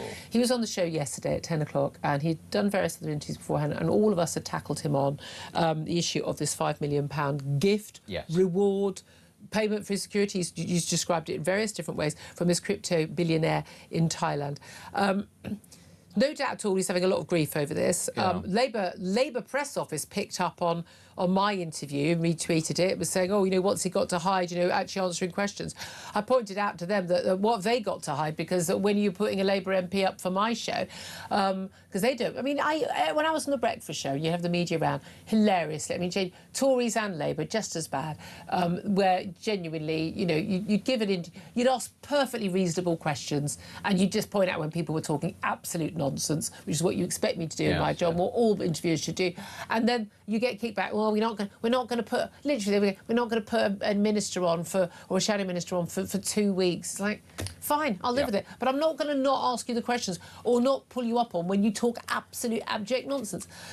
I think that this is a real big issue for Nigel Farage, and a lot of senior Reform people are also worried about this. Yeah, he's not handled it well. On the subject of he whether... shouldn't have taken the money. Well, he was not an MP. Well, no, but he wasn't an MPA, and he also says that this was for personal security, which, as you know, is, you know, incredibly expensive, and for him, very necessary. But also, I think that this speaks to a lot of how...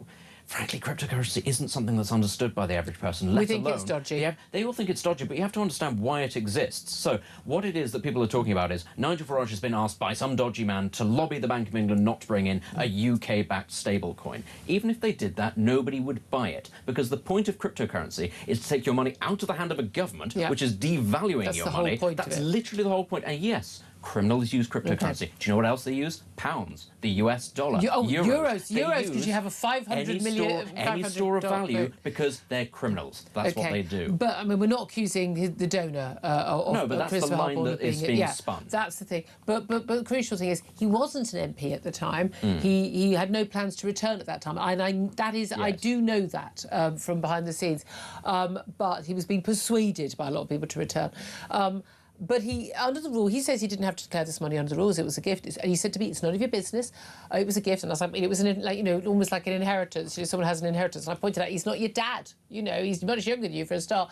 But the reality is, you know, when he became an MP, you have to declare any money in the last year, any gift, any benefit. He didn't declare it, and he says because it's nothing to do with politics.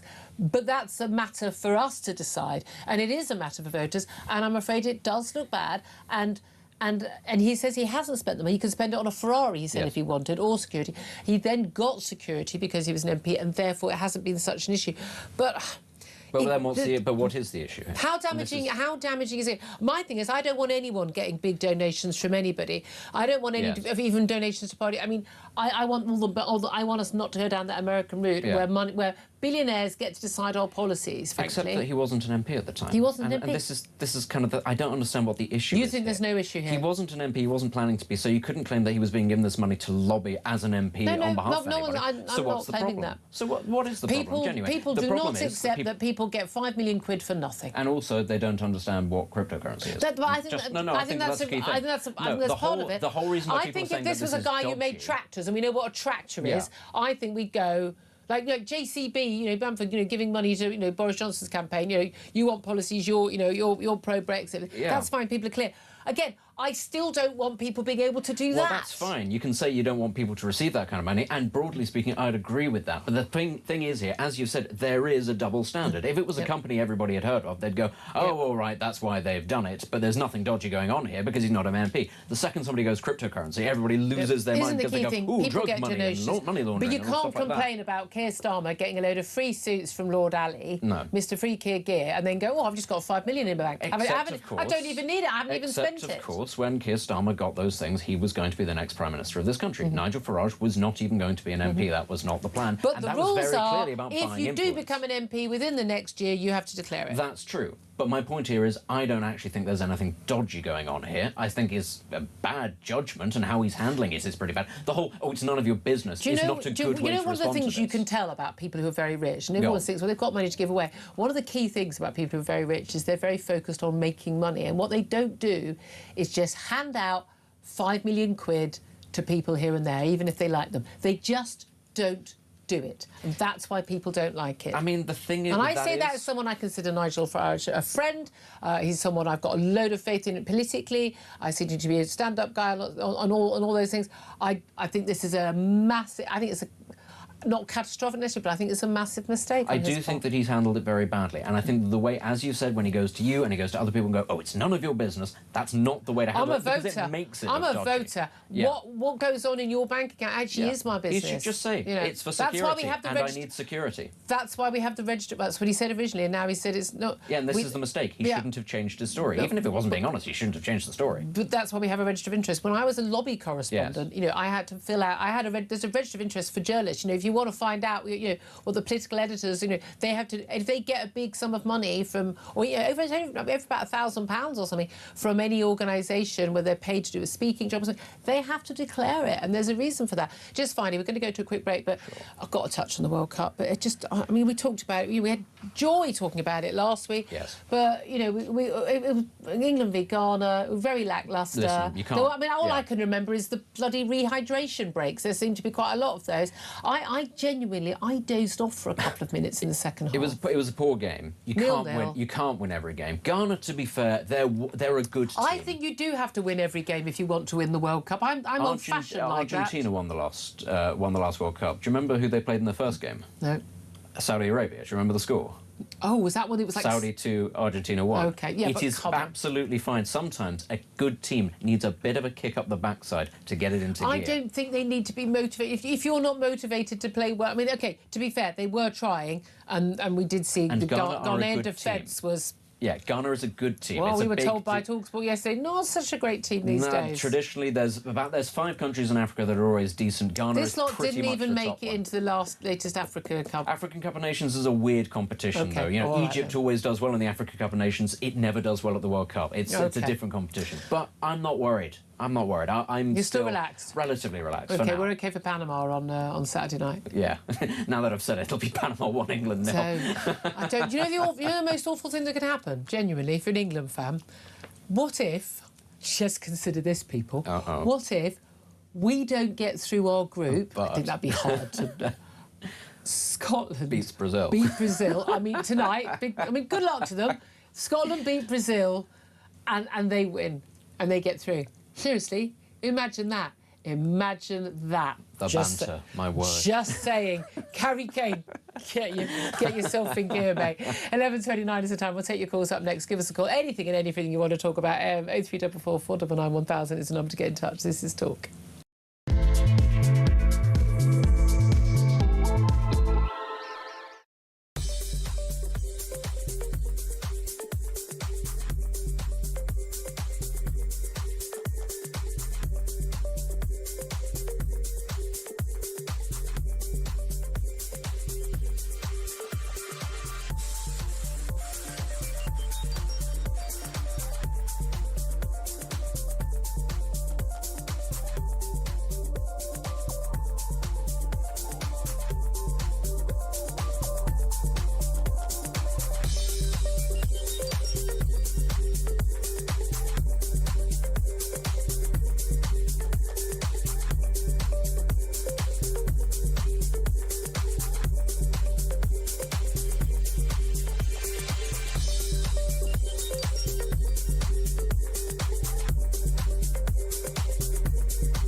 I listened to Keir Starmer yesterday when he came out, and it looked to me like I thought for a moment he was saying that he was going to challenge Andy Burnham because he made the case for why he was so brilliant. We all have our own views about that, but it was certainly not a kind of I failed, that's why I've had to go. It was I succeeded, basically you don't want me anymore.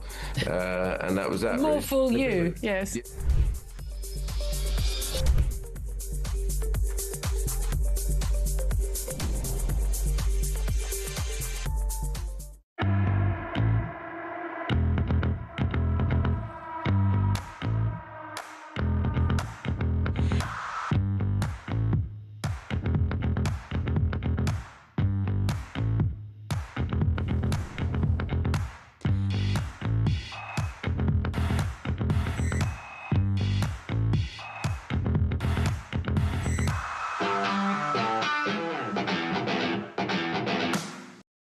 across the UK, on DAB+, on YouTube, on your mobile, and on your side.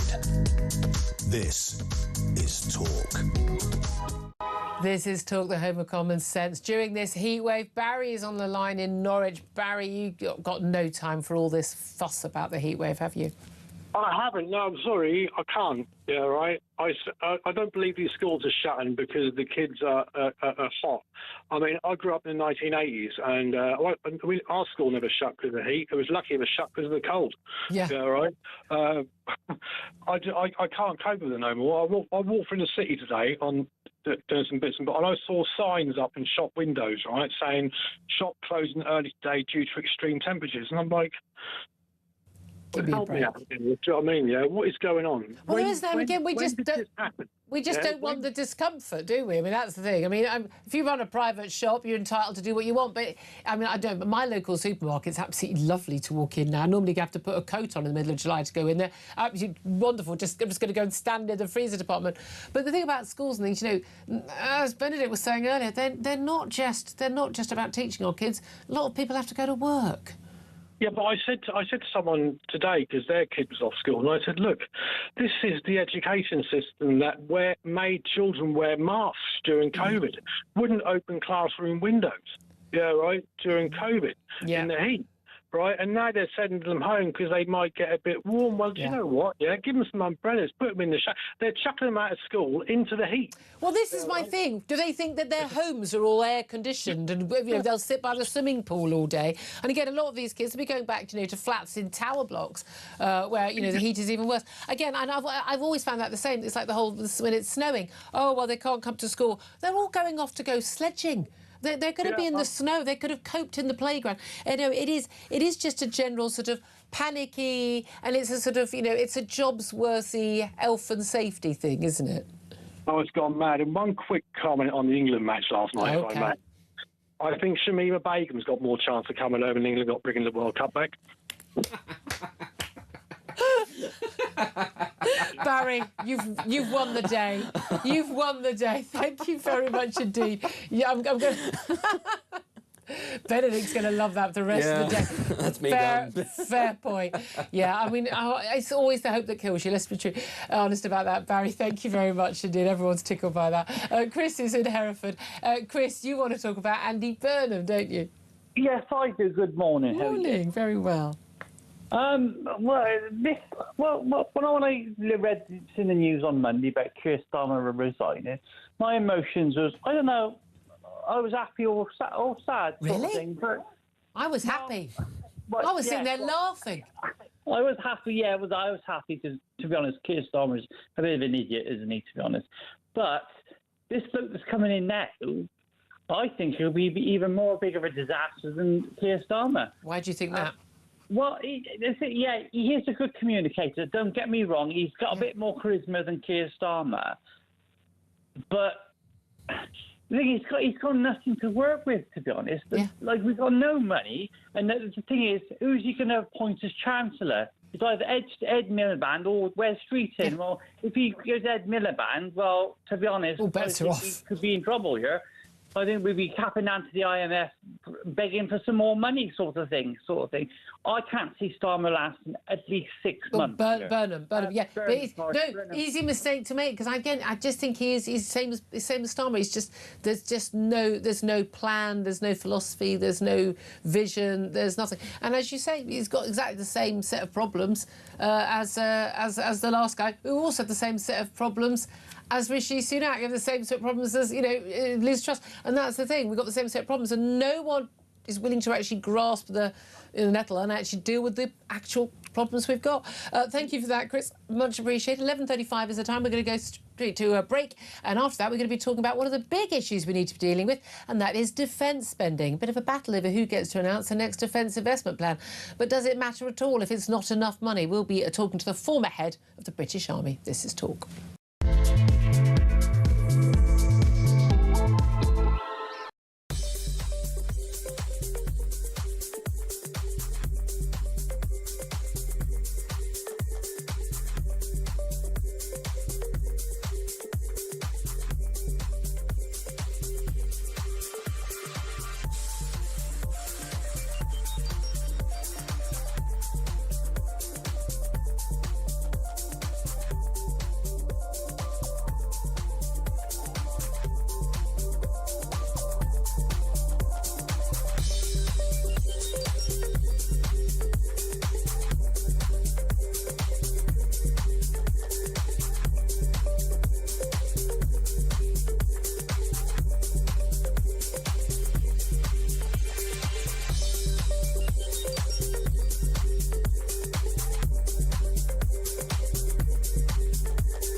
across the UK, on DAB+, on YouTube, on your mobile, and on your side. This is Talk. Good morning, welcome back to the show. 11:37 is the time. I'm Julia Hartley-Brewer. Well, coming up very, very soon, in the next few moments, we are going to be seeing the publication of that report into Nottingham University's NHS Trust in their failings in the maternity care. By all accounts, it's very, very damning indeed. We'll bring you conversation about that coming up very soon. First up, though, small matter of, defending the realm, keeping this country safe from the various threats it faces. Only a few weeks ago, the current sitting Duck Prime Minister, Keir Starmer, told his NATO colleagues that we could have a threat, proper full-on threat to Britain by 2030 coming from the likes of Russia. And yet he wanted to publish a defence investment plan which basically didn't even touch the sides of our needs. Only £10 billion in real terms extra cash over a 3-year period for our defence spending. That led, of course, to the Defence Secretary John Healey and his Armed Forces Minister Carl's resigning. That helped precipitate the departure of Keir Starmer being announced on Monday.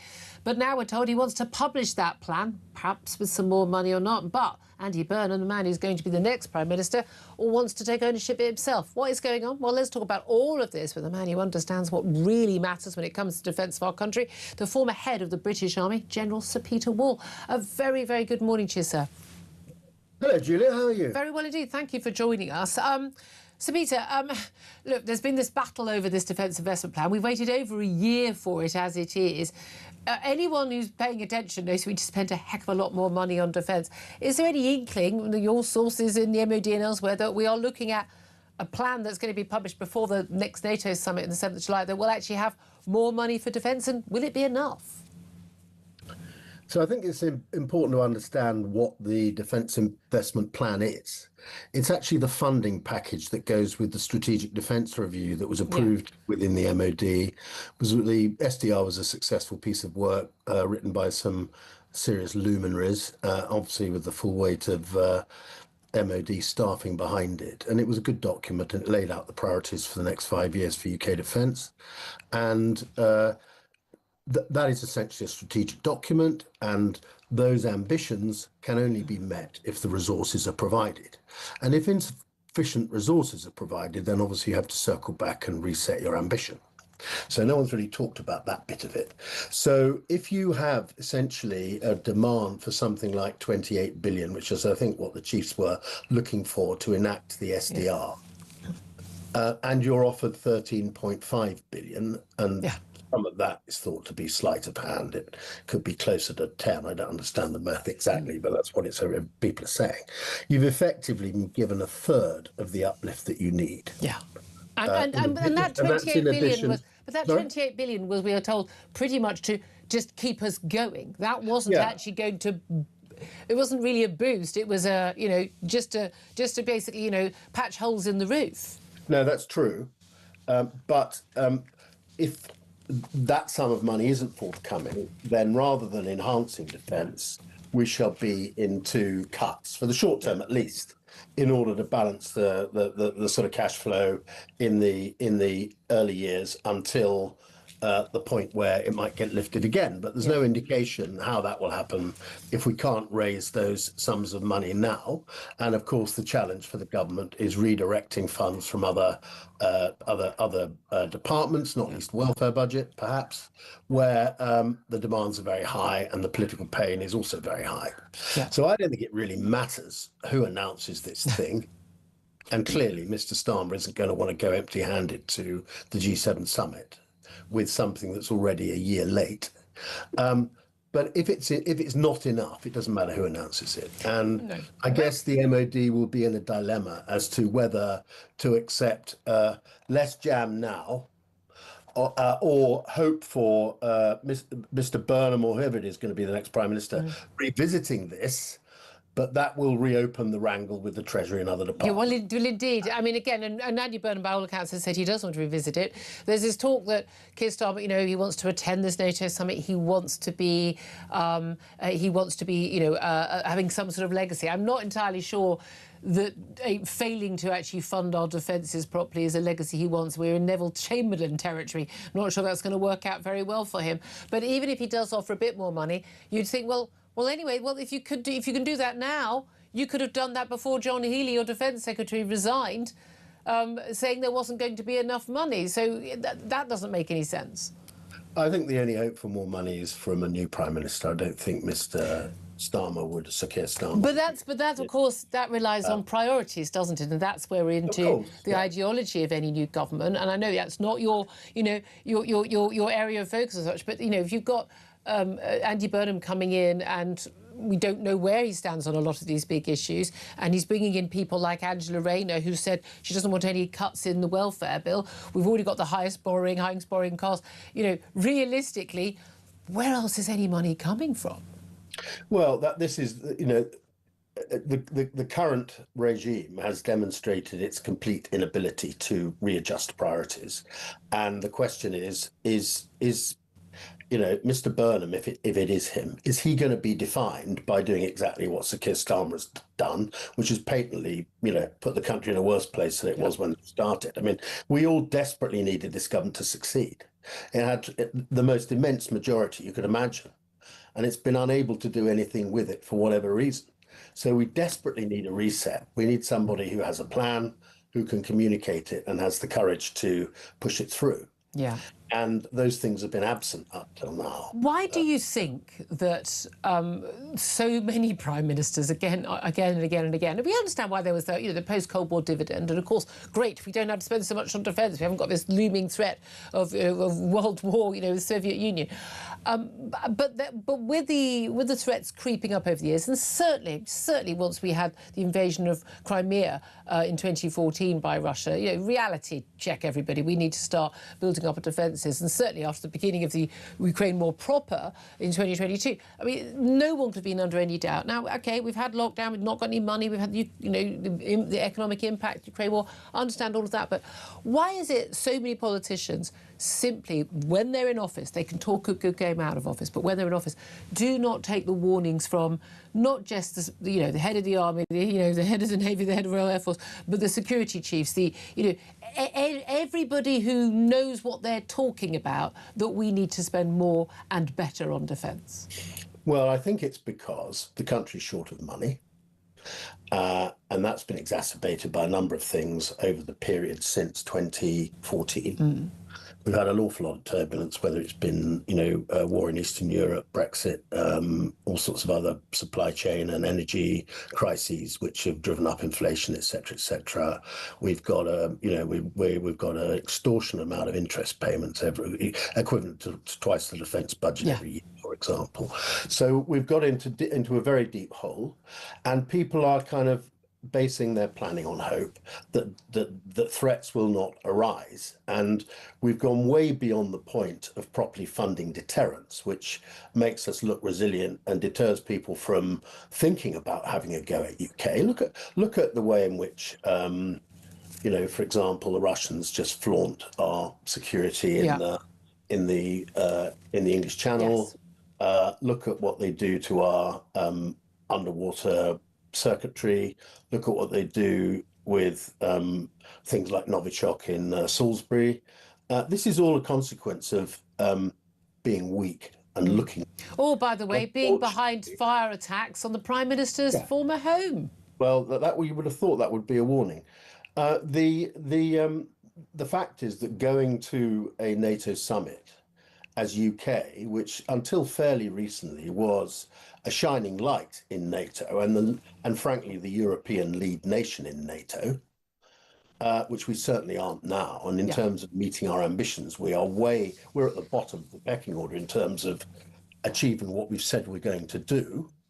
We're not at the bottom of of the pecking order in terms of our contribution.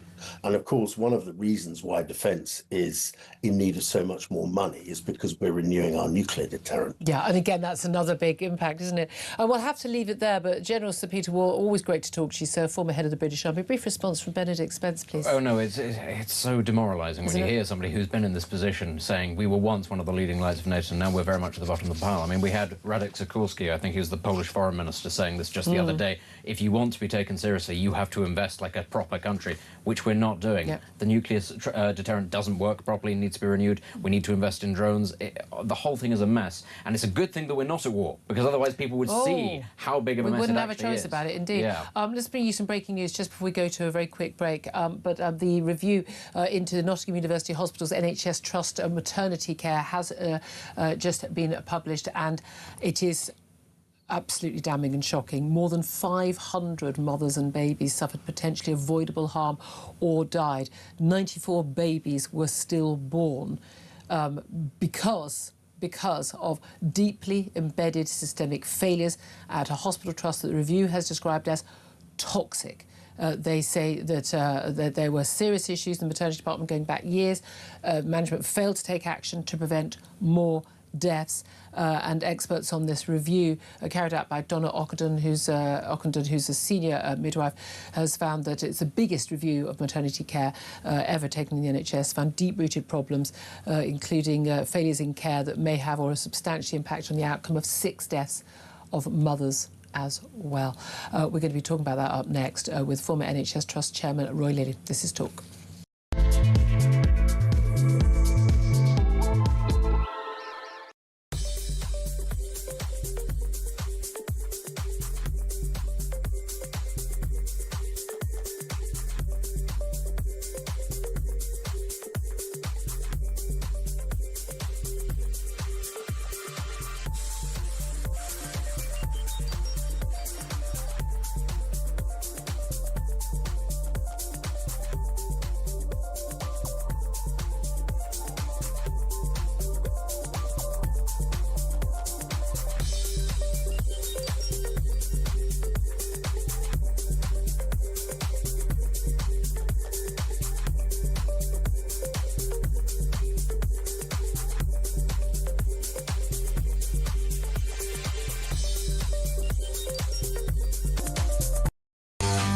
Kemi Badenoch was front page of the Mail on Sunday this weekend, ruling out the possibility of any electoral pact with reform. But you know what? It's difficult to do a deal with a party that gave us net zero and wrote it into law. It's difficult to do a deal with a party that promised to do one thing and gave us the Boris wave. So for me, it's about trust. Very difficult to trust them.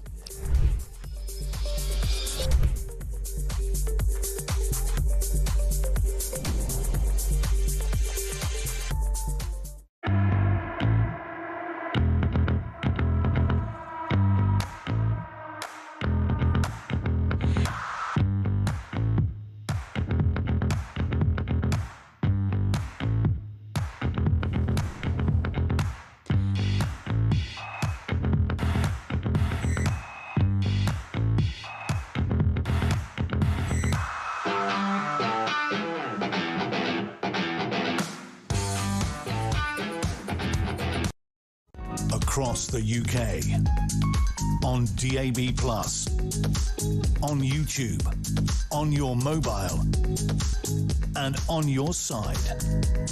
This is Talk. This is Talk, the home of common sense. I'm Julia Hartley-Brewer. PMQs coming up, of course, at midday, and I wonder if actually this is going to be touched on because it's absolutely extraordinary. This report, the biggest review of maternity care services by the NHS ever undertaken. This is at Nottingham University Hospital's NHS Trust, and overall they found that 520 mothers and babies suffered potentially avoidable harm or death over a number of years, including 6 mothers who died, which they believe could perhaps have been avoidable, and 94 babies who were stillborn. But these are babies who could perhaps have survived. There were 62 neonatal deaths of babies overall. And assessors found that babies died from a range of conditions, but they said that they were potentially avoidable harm, and that this was down to deeply embedded systemic failures at a hospital trust they called toxic, going back many years. Let's talk about this with Roy Lilly. He's a former NHS Trust chairman. Roy, there's no doubt at all this is a very big review. Hundreds of mothers or babies being harmed, some tragically, I mean, very severely harmed, and some tragically actually dying. This is a review into thousands of births, and it is undoubtedly absolutely damning, isn't it? It's horrendous, Julia. I mean, I've had a very time to digest it, but the thing that strikes me is, I mean, all the clinical aspects of this and the human aspects of this are horrendous, and that needs to be said. But the thing that really strikes me is that this is over 15 years. Yeah. 15 years. So I'm going to come at this as someone who has run places like this. And I think, you know, if I'd had persistent and consistent warnings for 5 years that things aren't right, what would I have done? Well, I'd have certainly done something. And it looks like people here have done nothing. They've just absorbed report after report, said to the chief midwife, well, you better sort this out, and off she's gone and done her best. This is what's called in management circles normalizing deviance. So when bad things go wrong, little bad things go wrong, and then it goes wrong again and again. And people say, well, that's just, I mean, it happens here and it happens, you know, everywhere. And so you get into this mindset where these kind of things just go wrong. Then instead of just the little things being cumulative, then the little things accumulate and become bigger things. Yeah. And suddenly you get into this sort of trope of, oh, well, Asian women are this type of patient. And this is in the report, isn't it? That actually... Yes, it is. I'm trying to, you know, just sort of to show listeners, I mean, this is how this is accumulated. It's like it's gathered over a period. There was something that was, they had this general assumptions. Well, you know, Asian women are more likely to complain about pain. Black women are more likely to, you know, they were saying this is like, you know, blatant sort of, you know, racial stereotyping going on. Yeah. But this is the thing, in hospitals and all, there's supposed to be these rules, aren't there, that if there is anything, you know, more deaths in a unit, and we've seen what, you know, awful things that, you know, that happened in various maternity units and, you know, neonatal units and in heart surgery units. If there is a larger number of deaths or mishaps, that is supposed to flag up. Red siren signs, can someone look into this? Now, there may be a reason. Maybe the cohort of people coming into that hospital are sicker, etc., etc., and they're supposed to be looked into. Does it look like, from what we can see from the report, to say it's literally just been published, that actually it was just a very lax attitude and a sort of, well, as you say, you know, well, things go wrong, and each horrific tragedy. I mean, these are lifetime tragedies. You know, losing a baby, you know, losing a mother. These are horrific family tragedies that they were just treated as isolated incidents when, in fact, they were part of a pattern of poor care. Yes, exactly. It's a cultural problem that's come from the normalisation of deviance. And then from that, the NHS has a learning problem. Yeah. It won't learn from what's gone wrong. Why not? Why would you not, if you go into that sort of profession, you want to help people give birth and to healthy babies and everyone come out healthy and alive, why would you not want every single day to make sure that you improved things? It's inexcusable and it's inexplicable. I have no idea. I mean, you know, we look now for solutions, aren't we? You know, listening to your customers. You know, that's the first thing you do if you're running a chip shop or a hospital. You know, we call them patients in hospital, but you listen to your customers. It's basic, you know, and that isn't the sort of soft thing to do. So, I mean, my mindset now is thinking, okay, what would we do?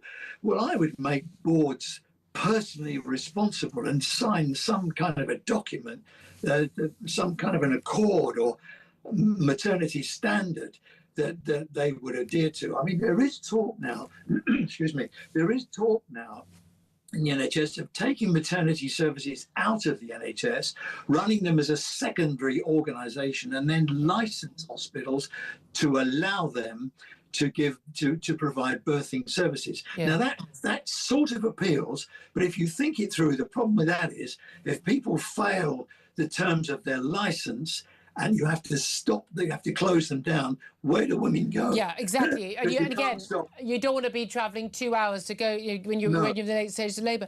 I mean, there's lots in this report about how there were. There was bullying, there was intimidation, there were other cultural problems with the hierarchy, there was nepotism, there was a culture of organisational denial over the years that Ms. Ockenden has found. And risk assessment, so women were told basically don't come in even though they're in late stages of labour. Some women had written on, we'd seen reports earlier, on their medical files, FOH, which was beep, home, go off home and basically wanting to get them to a difficult patient. So we've got the caring profession, not very caring. There is also an issue, and we've seen this again and again, midwife-led units. We do see high deaths where there's this urge not to intervene when an intervention is actually necessary to save life. People think, well, a natural birth's better. Yes, it is, except where the baby or the mother are going to die or be at risk, in which case you should intervene. Yes, I agree. And if you look at these midwife-led units and look at what's happening in other countries that are more successful at this than we are, mainly the Nordic countries, they're all midwife-led. And with a different attitude. Well, and the other important thing is that the woman has a long-term relationship with the person who looks after her and takes her through that midwifery journey, if I can call it that. So, the moment you present, I'm pregnant, hi, I'm your midwife, I'm going to look after you. And but however, I never understood this, though. I couldn't care two hoots about this when I was pregnant and when I was in labour. I just wanted highly skilled professionals who knew what they were doing in a good hospital. What if the person I've been dealing with is on holiday the week I go into labour? Yes, I mean, you get those anomalies, and of course, you have to be sensible about managing them. But what it does, it creates a relationship and it creates a responsibility, and that I think is what's missing. That could make a difference.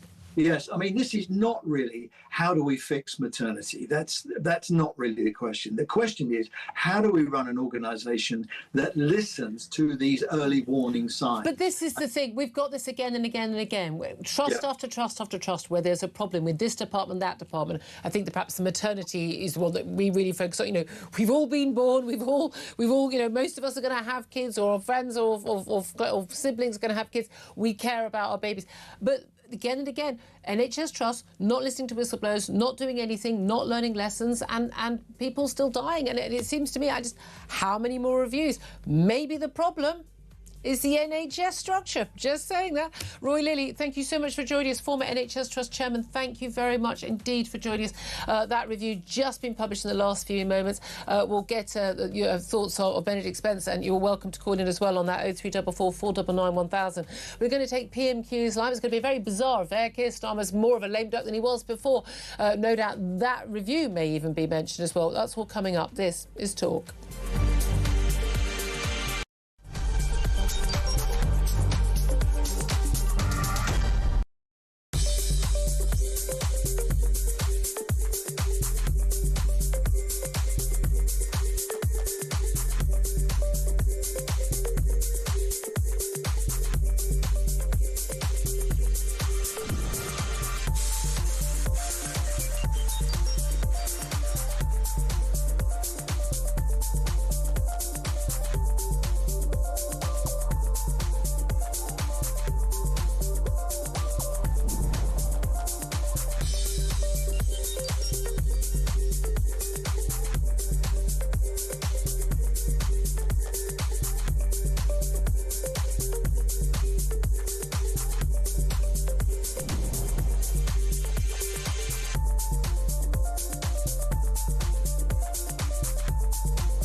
across the UK, on DAB+, on YouTube, on your mobile, and on your side. This is Talk.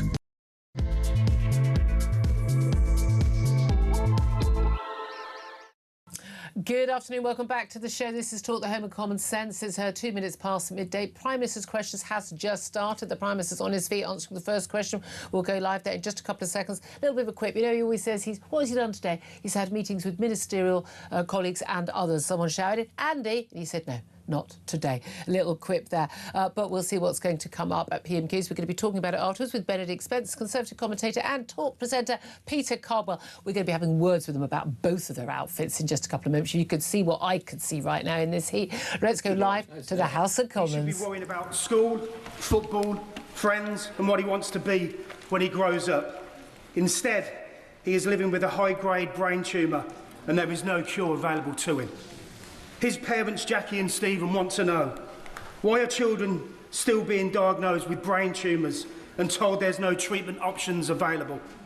Why has brain tumour research remained so underfunded when brain tumours kill more children and adults under 40 than any other cancer? And why are families like them left to search for hope themselves? This Prime Minister has done so much to strengthen our NHS. So does he agree with me that we need to move at pace and do much more to offer hope to Max and his family and families like his facing this unequally devastating disease? Can I just say my thoughts, and I'm sure the thoughts of the whole House are with Max and his family in what must be the most awful of circumstances. Through our Cancer Trials Accelerator programme, we'll make it easier to launch innovative new clinical trials and find new treatment. And for people like Max, that will mean make young people's cancer a research priority, make clinical trials more accessible, and pay for his travel costs for care. I hope that comes as some comfort, but as a parent, I can't imagine what his family are going through, given the circumstances that he faces. And I know that a minister will be happy to meet Max and his family. Leader of the Opposition, Kemi Bednall. Thank you, Mr. Speaker. And can I associate this side of the House with the Prime Minister's remarks on the horrific train crash, the attacks in Edinburgh, and, of course, Armed Forces Week? I want to start by congratulating the Prime Minister. He's the other party leader who won a by-election last week. Although I think I'm much happier with my new MP than he is with his. 2 weeks ago, Mr. Speaker, 2 weeks ago, the Prime Minister told the House that the government was funding defence and everything was under control. The very next day, the Defence Secretary resigned, saying the Prime Minister was unable and the Treasury unwilling to fund the defence of our country. What changed? Well, Mr. Speaker, she references the by-election. I'm very pleased with our new Member of Parliament. Can I also say to her, in Gorton and Denton, the Tories got 1.9% of the vote. Can I congratulate her, because in Makerfield, they got 2.2% of the vote. Just edging past Count Binface. She says they're winning everywhere. At that rate, it'll take them 500 years to get back into power. Mr. Speaker, meanwhile, back on these benches, we've delivered the biggest sustained boost to defence spending since the 1980s. That's £270 billion over this Parliament. That, Mr. Speaker, is a record. The Defence Investment Plan will take that even higher. That's about facing the future. We'll finalise the plan with the Defence Secretary and we'll have it published before the NATO summit. Mr. Speaker, I think the Prime Minister forgot to mention that in Aberdeen South we got 50%. And he says that he's funding defence. The truth is, he wouldn't be in this mess if his Chancellor had found money for the Defence Investment Plan. The Prime Minister gave her the second most important job in Britain. She was the first female Chancellor. She lives next door to him, but wouldn't even come out to stand by him during his resignation speech. She was too busy getting ready for a selfie with the new leader. Does the Prime Minister feel let down by his Chancellor? This is the Chancellor who ended austerity inflicted on our country for 14 long years. This is the Chancellor who got the economy growing, Mr. Speaker. She doesn't normally want to talk about the economy. That's because in the first quarter of this year, the UK had the fastest growing economy in the G7. Our growth was upgraded by the IMF and the OECD. Last week, unemployment was down. Inflation was better. That is because with this chance we have the right economic plan and we can weather the global storms in the war that she wanted to jump into. Mr. Speaker, they're cheering so loudly. If it's all going so fine, why is he resigning? The fact is, she did let him down. She's the one who snatched the winter fuel payments. She's the one who announced a disastrous budget that killed economic growth. And because of her, once again, a Labour Prime Minister is leaving office with unemployment higher than when he came in. But the Chancellor isn't the only person who let him down. The Energy Secretary is putting up bills and killing jobs. He was, he's not here, is he? He was a failed Labour leader, rejected by the electorate, brought back from the wilderness by this man, and when the going got tough, he jumped into bed with the Mayor of Manchester. Yeah, it's not the first time he's betrayed someone close to him, is it? But does the Prime Minister think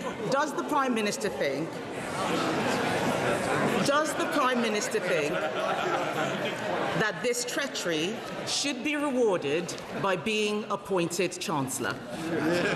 Mr. Speaker, the Chancellor and I picked up our party 6 years ago from the worst defeat since 1935. We turned it around and we made it face the country. And we won a landslide general election, giving them the biggest drubbing in their history.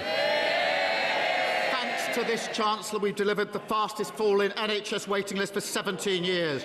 We've the money for new rights for renters and working people, and we're lifting 500,000 children out of poverty. Mr. Speaker, the test for every Prime Minister is handing over the country in better shape than you found it. I know I can do that, which is more than can be said for her predecessor, her predecessor's predecessor, and her predecessor's predecessor's predecessor. Mr. Speaker, once again I have to ask, if it's all so fantastic, why is he resigning? And I think it is very generous of the Prime Minister to stick by his ministers because they didn't stick by him. He can say what he likes, but the people of Aberdeen gave their verdict. They gave their verdict on his Energy Secretary by voting Conservative. But to be fair, Mr. Speaker, to be fair, they're not all traitors and deserters. Some of his cabinet have been loyal and incompetent. Hands up if you think the Education Secretary is doing a good job. Even she doesn't think she's doing a good job, Mr. Speaker. Even she doesn't think she's doing a good job. Someone did. Just for those who raised their hands, the two people who raised their hands, yesterday a poll found that 0% of teachers think the Education Secretary is doing a good job. 0%.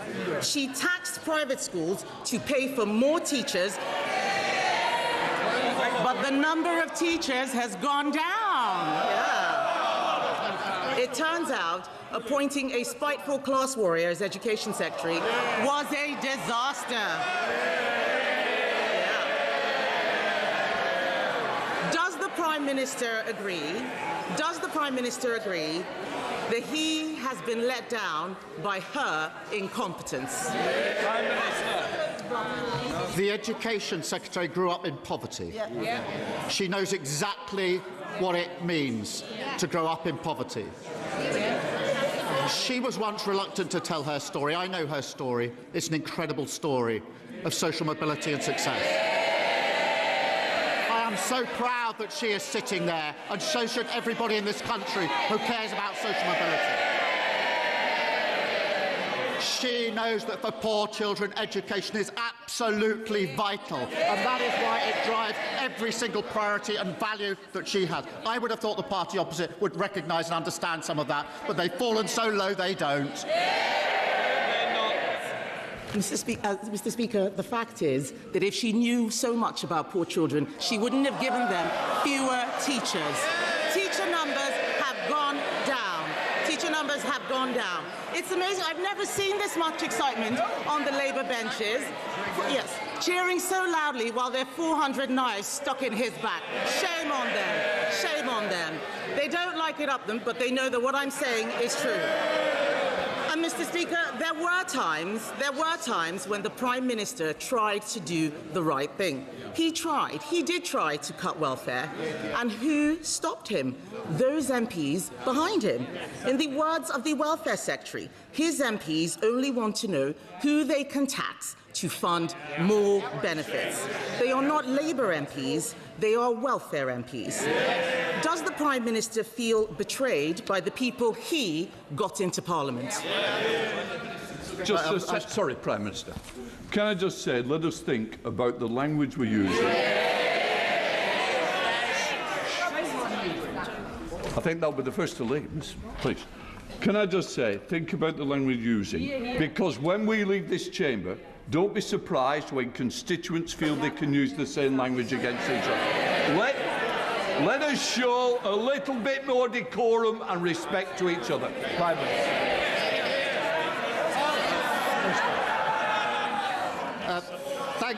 Thank you, Mr. Speaker. I was trying to do all of this with as much good grace as I could, but I shall certainly miss these exchanges. I'm very proud of every one of our MPs who, with a landslide Labour victory, coming from all different backgrounds, from all different places across the country. We inflicted the biggest loss on the Tory party opposite in the history of their party.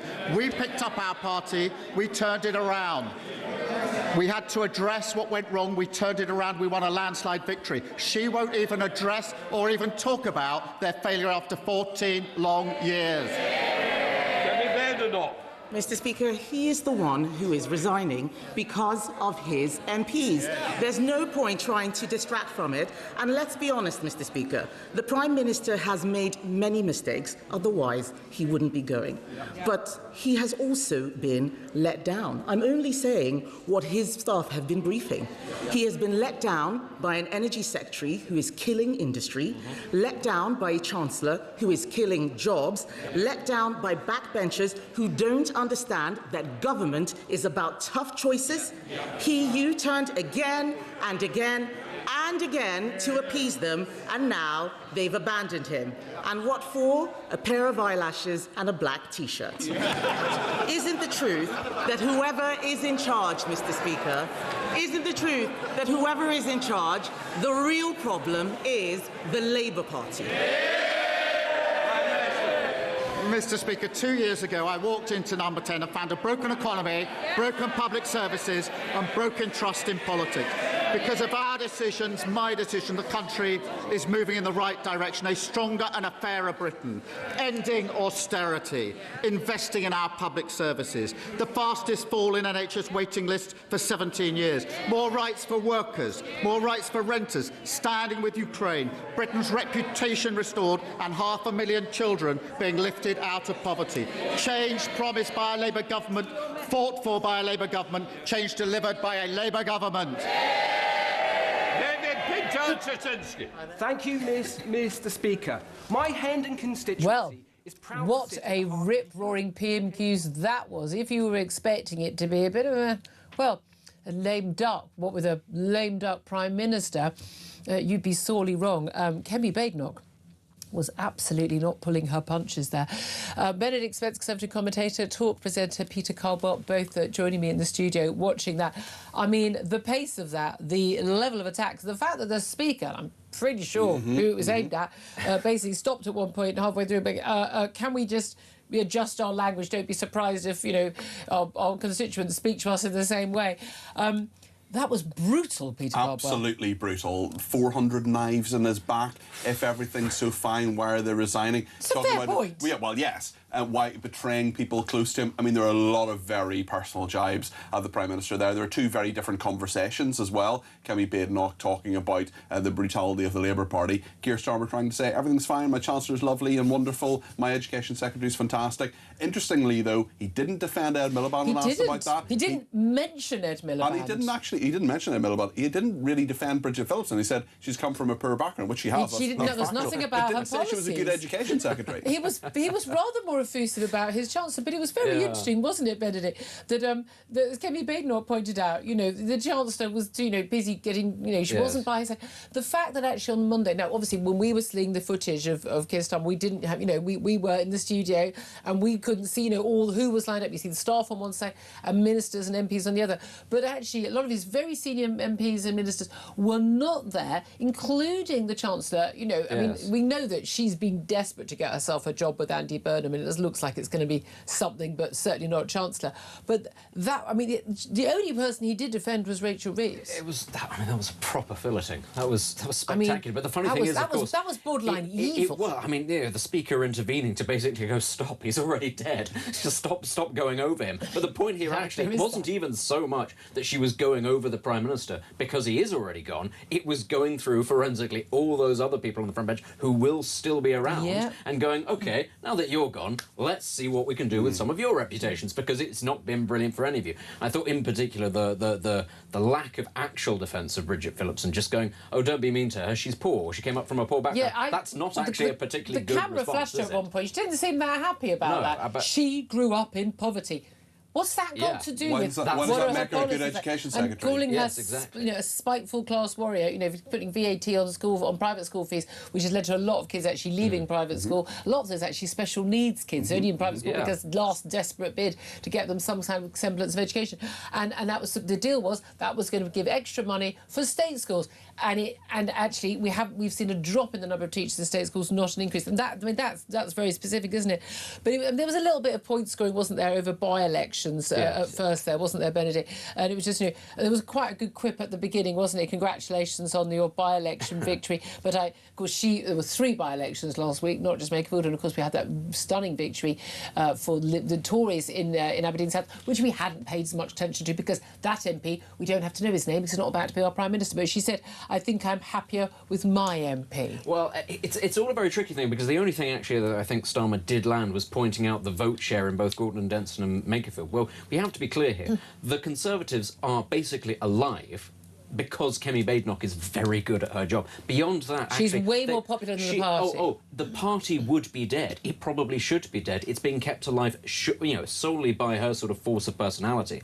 So any idea that this was some sort of renaissance for the Conservatives, no. They were just the only ones standing in a constituency that is, built on oil, that wasn't sat there going, well, we're going to shut down the oil industry. Yeah. So it's not a surprise that they won it, and I doubt that they'd keep it at a general election. Needs to be said. But ultimately, if you do then take a step back and say, OK, fine, they've not really been a show in town of the last couple of by-elections, Caerphilly, Gorton and Denton, whatever it is, she is still able to deliver these performances back and forward. So even though Reform are still polling that much higher and the Conservatives are still broadly loathed, she's doing a very good job. And every time Nigel she has Farage gets an occasional question when it's guaranteed as one of the other party leaders, the smaller party leaders, with negotiation, they get that. She gets 6 every single week. Ed Davey gets his 2, the Lib Dems every single week. And that's a big benefit, isn't it? I thought also, Peter Colbert, it was very interesting that, she went down this list of MPs, but she was also saying, crucially, isn't the problem, it's the Labour Party is the problem, because at the end of the day, you can attack Keir Starmer. And by the way, all credit to her, because I did say on Monday morning, and I tweeted as well, everyone's going to be nice about it because now he's resigning. No, he's a terrible Prime Minister, did a terrible job, and he thinks we're all bigots for wanting things like a grooming gang inquiry or for calling out 2-tier policing. Like, he's not a good person who tried to do a good job. He's neither of those things, and all credit to him. And there's simply no love lost between them at all, is there? There's not, and that brutality, I think, was on display on Monday, and very, very clear honesty. The Conservatives in the most recent poll I've seen are at 20%, Reform UK at 25%, Labour at 18%. So it's having some impact. She is more popular than the party, but I think with the Conservatives, people are certainly giving them more of a hearing at the moment. Prime Minister's question is one of the few times where Kemi Badenoch can really show her true colours, show her mettle. She's done that this week. Is there going to be a little bit of a backlash of sort of, Benedict, don't kick a man when he's down? No, I think it's absolutely fine. That's what a piñata's for. You're supposed to keep on going until you've wrong everything. Politics is about, I'm afraid. You don't get into this job because you won't be able to be nice. It's why it's so nonsense. And you need someone who's going to be ruthless. It's why it's such nonsense when people talk about the politics of division. You're going to sit there going, well, yeah, that's the point. You're different parties. Everybody's divided. It's how it works. But, I mean, he's on the out now, and, we can soon just forget all about him and concentrate on the set of eyelashes and the T-shirt, which was another particularly good line. That was another great line. Great line. His own parties let him down for a pair of eyelashes and a black T-shirt. I have to say, here we go. During lockdown, when everyone started doing things on Zoom, and I just remember very vividly watching Andy Burnham because he was on camera. They were all set up, and then sort of moved away, but his camera had moved, which we hadn't. And we were in the control room watching him put his makeup on for the interview. Now, I've got no issue because you need basically. I mean, you look like you're in a police cell being questioned if you don't have any makeup on. You look pale and pasty and sweaty, and so God knows what. Some of us still do after makeup. You have to trowel it on for the TV cameras. Then you look like a clown when you're walking home. But it was just fascinating watching. But I was I'm not going to lie, we were all having a chuckle. But there was also an element where I'm like, at least he's being professional. He gets that you need to do this stuff. But I mean, just look, because I don't get a chance to get you in the studio, I don't get to listen to you in the evenings, Peter. In terms of where we are today, lots of people have gone, oh, that's enough politics for now. We're worried about the weather. But in this situation where we've got Andy Burnham, who's still, Rachel Reeves is out as Chancellor. That was a given, surely. BBC reported this morning like this was a major breaking news. Like, you think you could be a new broom and you're going to keep Rachel Reeves, who's so unpopular. Or any Chancellor, but particularly her. Exactly. But, Ed Miliband or Wes Streeting. We've got a new Chief of Staff, James Purnell. They're old muckers. He used to be at the BBC. He's been big mates with Mandelson. Big mates. Oh, they're all big mates with Mandelson. I knew James Purnell at university. I knew them all at university. They're all the same crew, But this is the thing.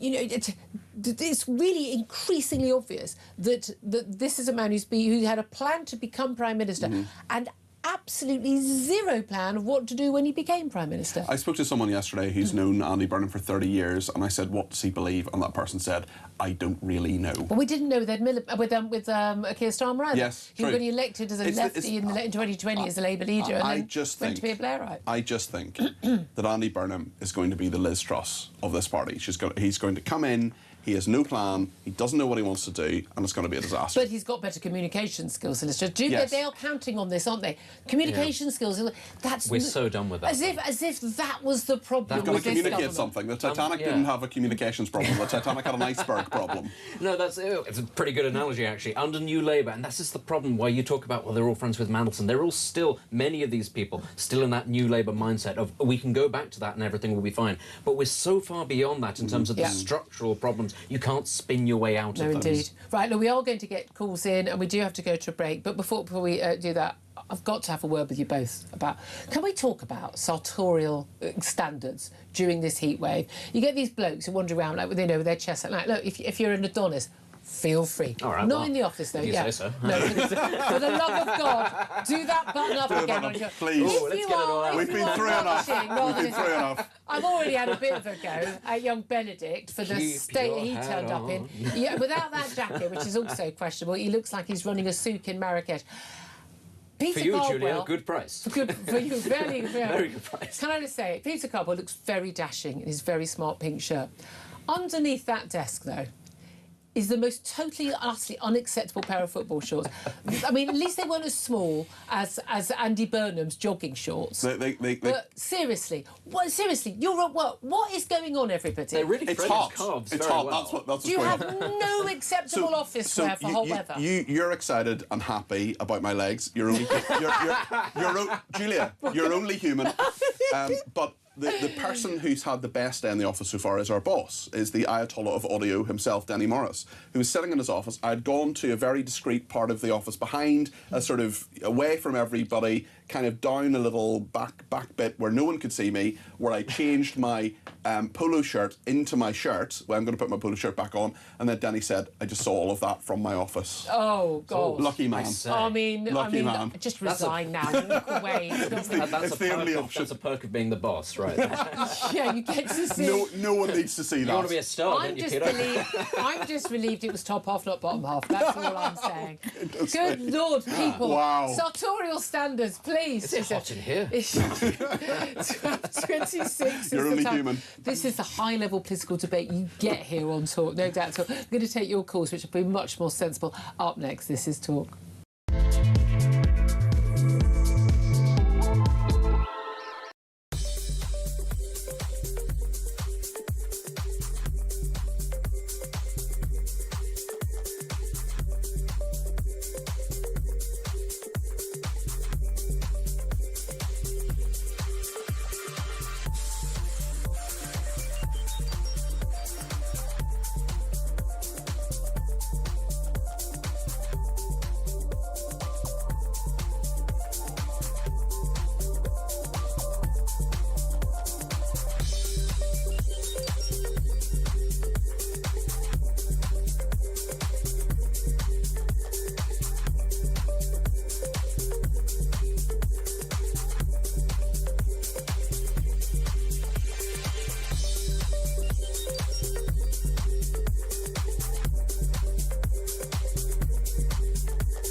Kemi Badenoch, front page of the Mail on Sunday this weekend, ruling out the possibility of any electoral pact with reform. But you know what? It's difficult to do a deal with a party that gave us net zero and wrote it into law. It's difficult to do a deal with a party that promised to do one thing and gave us the Boris wave. So for me, it's about trust. Very difficult to trust them.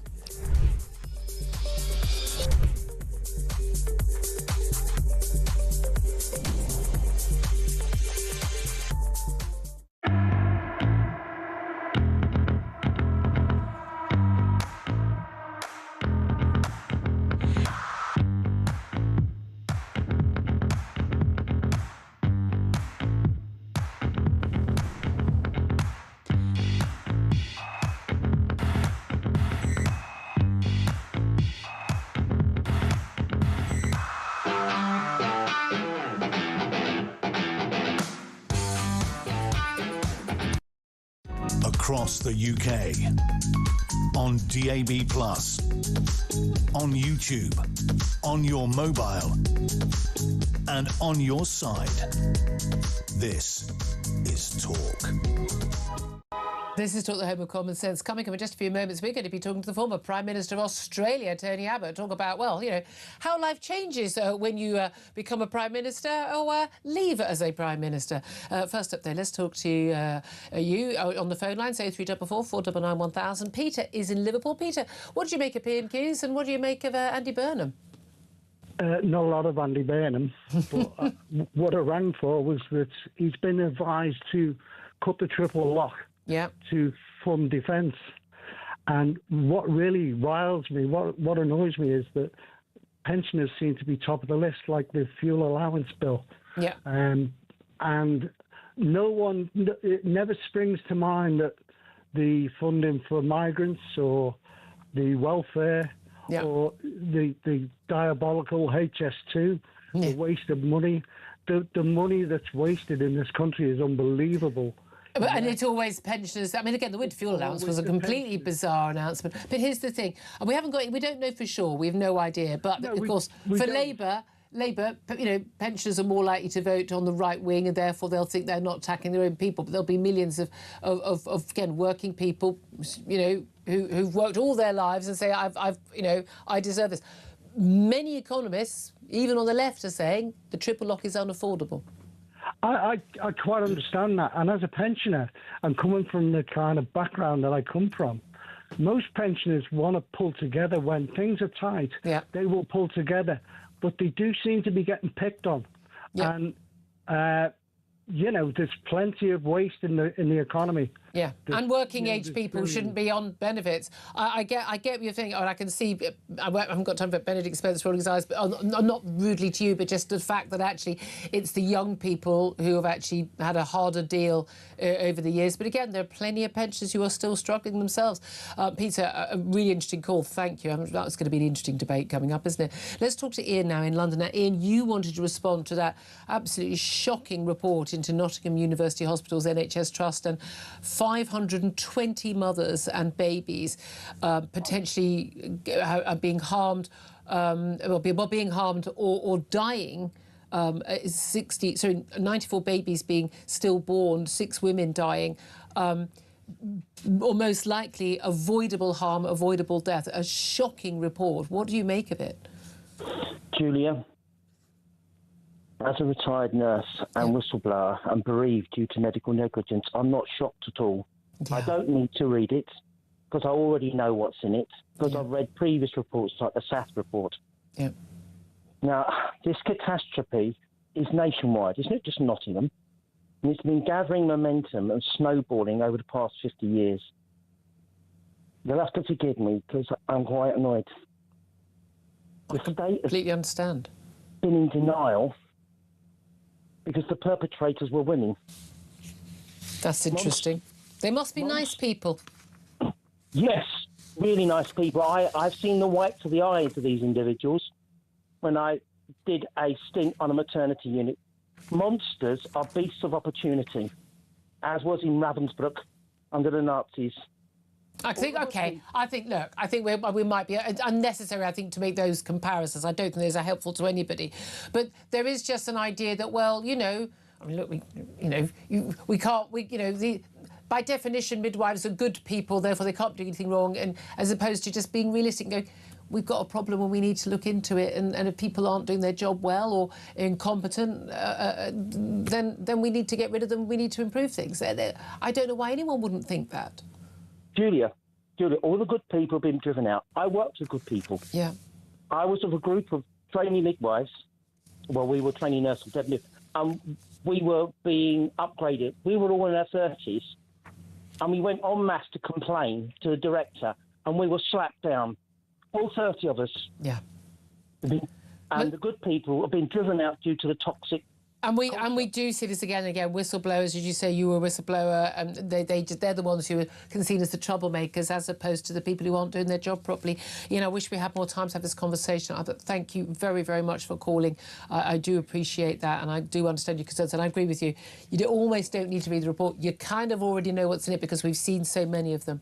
Right, we're going to take a quick break. Just before we do, TalkSport have teamed up with Meantime to create a lager in time for the World Cup. It's called So Good Lager, which will be poured from all O'Neill's pubs and some of the best sports pubs across the UK. So whether you're watching the action this summer or settling in for an afternoon with your friends, hopefully somewhere cool, make sure you check out talksport.com/so good to find your nearest pub. Of course, So Good is 18 plus, and please drink responsibly. And of course, although it didn't feel like the World Cup kicked off yesterday with last night's match of England and Ghana, but here at Talk we are celebrating in style. That's why we're giving you the chance to boost your bank balance with a massive £26,000 in tax-free cash for a summer you won't forget. Here's how to enter. For your chance to win, visit talk.tv/win or text TALK to 8338 by 6 p.m. on the 20th of July 2026. Texts cost £2.50 plus your standard network rate. Or send your name and number by post to Comp 1 PO Box 3190, Colchester CO2 8GP, to arrive by midnight on the 23rd of July 2026. 18 plus, UK residents only. So for your chance to win, text TALK to 8338 now. This is a network promotion. Full T's and C's at talk.tv/win.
Across the UK, on DAB+, on YouTube, on your mobile, and on your side. This is Talk. This is Talk, the home of common sense, with me, Julia Hartley-Brewer. 12:36 is the time coming up. We're going to be talking about this heat wave, and it's all due to climate change, and we're all going to die, but couldn't we just put in air conditioning and everyone could just relax? Wouldn't that be a more obvious solution? We'll talk about that with Andrew Montfort from Net Zero Watch. First up, though, let's go live to a conference we've been talking about all week. This is the ARC conference in London. It's their final day today, the Alliance for Responsible Citizenship conference. A lot of our favourite folk, very sensible voices there, including, I'm delighted to say, our next guest, Tony Abbott, former Prime Minister of Australia. A very good afternoon to you. And Julia, wonderful to be here in London at the ARC conference and talking to you and your listeners. Can I just clarify, as an Aussie, are you disturbed by the weather here, or are you finding this just totally sort of shrug weather, not a problem? Look, it's like a Sydney summer's day. A bit of a steam bath, but yes, you just turn the air conditioning up or you go out for a swim. If needs be, run around in the garden under a sprinkler. But there are all sorts of ways Top of beating tips, the heat. everybody. And this, yeah, and Julia, this idea that there's somehow a climate catastrophe just because you get the odd hot day, the odd cold day, the odd stormy day. We've always had heat, we've always had cold, we've always had storms. And the idea that we should turn our society upside down in order to change the weather, A, we can't, given that emissions are increasing in China, Russia, America and elsewhere, and B, a slightly warmer world may well be a somewhat better world. Well, yes, there's plenty of evidence in terms of crop growing, and human beings have always thrived more in warmer weather rather than colder. It's the next ice age we should be worrying about. In fact, I think in the 1970s, that's what the same scientists telling us about we're all going to die because of the heat were warning us about. And isn't that a wonderful thing that we had the Industrial Revolution so we can make products that could cool our homes or heat our homes? It's almost like human ingenuity can deal with these things. Exactly right, Julia.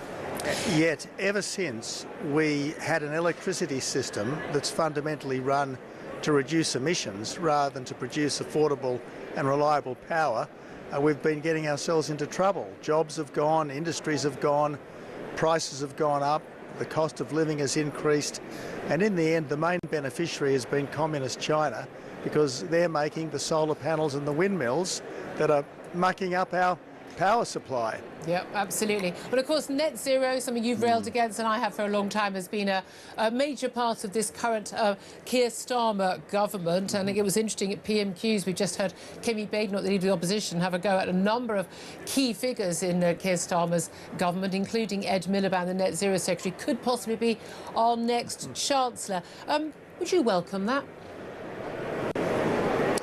Look, I think that the current Labor government, regardless of personnel, is really struggling to deal with the problems of the country. The union links make it very hard to boost productivity. The emissions obsession makes it impossible to fix the energy system. Identity politics makes it very hard to promote national pride. And of course, their big government instincts mean that welfare payments just go up and up and up. Regulation just goes up and up and up, and that's suffocating the economic dynamism of what should be the most creative country on earth, apart from Australia, of course. Oh, I thought you'd get that in. And it is fascinating how much that dominates, how much that dominates things, isn't it? What do you make of it? You were Prime Minister of Australia, 2013 to 2015. Our Prime Minister, Keir Starmer, he hasn't even lasted quite 2 years. It will be 2 years by the time he actually goes, we believe, 17th of July. Looks like there won't be any other contender against Andy Burnham. Do you feel sorry for him? Look, in a sense, yes, Julia, because to be the Prime Minister of Great Britain is obviously the most wonderful privilege and honour that any Briton can have. It's the most consequential job in the country. Those who aspire to it take it incredibly seriously, regardless of their politics. And I guess when it's over, there's inevitably regret, wonder about what might have been done differently. But in the end, while I think politics is a noble vocation, it is a hard and unforgiving one. And if your colleagues don't think you're performing, out you go. Yeah, certainly, and he is going to be going out. I don't know how much you know about Andy Burnham, the man who's going to be our next Prime Minister. By all accounts, the King of the North, about to get a coronation as the Prime Minister of this entire country.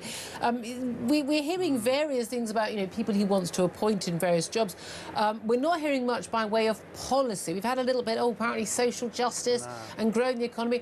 I don't think we've ever had a leader saying, I don't want social justice and I don't want to grow the economy. He seems to have had a plan to be Prime Minister, but not a plan when he actually became Prime Minister. How important is it when you get into office, whether by an election, whether by a leadership contest with your own party, how important is it to hit the ground running and this mythical 100 days we hear about? Julia, it's absolutely critical, because if you don't know exactly what you want to do, you will be told what to do by the civil service, and that's inevitably more of the same, and more of the same is not good enough in contemporary Britain. Plainly, contemporary Britain needs to lift its game in a whole range of respects, and that's why it's not enough just to want the top job. You've got to have a very specific plan for change, and let's hope he's got one. As an Australian, I want Britain to succeed. I really do. I do want Britain to succeed, so I hope this guy turns out to be, you know, Thatcher Mark II, only in the Labor Party. Maybe Bob Hawke Mark II, only a British version, because Bob Hawke was a very successful Australian Prime Minister from the Labor side. So I hope he succeeds, but he's got to have a radically different mindset to that of his predecessor, and I suspect he's going to have a huge fight with his own party if in fact he is to do what Britain needs right now. Assuming he plans to do that. I mean, in terms of how I know you spend a lot of time in the UK, but in terms of how the rest of the world is seeing us, and particularly when you think about, you know, our close relations with, you know, the other Anglosphere countries, the Five Eyes group we're with Australia, and of course AUKUS, the defence deal. 7 prime ministers we're about to have had in just 10 years. Are we becoming a laughingstock? Are we, with our failure to deal with key issues like our defence spending and our capability, are we becoming sort of less of an important ally? Does that matter? Well, it does matter, because it will be a worse world without a strong Britain. I think right around the world, for the best part of 250 years, lots and lots of people have looked to Britain for leadership in science, in culture, in freedom, institutional strength, in military security. People have looked to Britain. Britain has in some respects been the world's most successful country. It's given us the world's common language, the mother of parliaments, the Industrial Revolution, the emancipation of minorities, and yet I think there has been this besetting spirit of defeatism and declinism. People like Margaret Thatcher and Tony Blair, in their different ways, were exceptions to this. Boris Johnson tried, but in the end didn't succeed. And yeah, I think that people do look at contemporary Britain and wonder what's gone wrong. I mean, just contrast the fact that within 48 hours of the invasion of the Falklands, the Royal Navy could assemble some 40 ships to sail to the South Atlantic. Now it takes 2 weeks to deploy a single destroyer to Cyprus. Something is gravely wrong. Please and don't it's got remind to be us. fixed. Please don't remind us. Now, you touched on a few things there in terms of our history. We're constantly seeing attacks on our history and our culture here in terms of, you know, Winston Churchill was a racist, you know, our history of empire was terrible. We were responsible apparently for the only slavery the world's ever had. Everyone forgets apparently, you know, that we actually were the only empire to end slavery. You've got a new book out, published just last month, Australia a History, does exactly what it says on the tin, From Convict Colony to Great Democracy. You fought a lot of the same battles in Australia as well, with these sort of movements to sort of place even in the indigenous community, Aboriginal, to have greater rights over legislation than those who are the descendants of people who've, you know, the convicts, people who've come from other nations. How do we fight back against these attacks on, I suppose, I mean, you know, the very heart of what has made us, well, I like to think both countries, great democracies? Well, Julia, we fight back by telling the truth.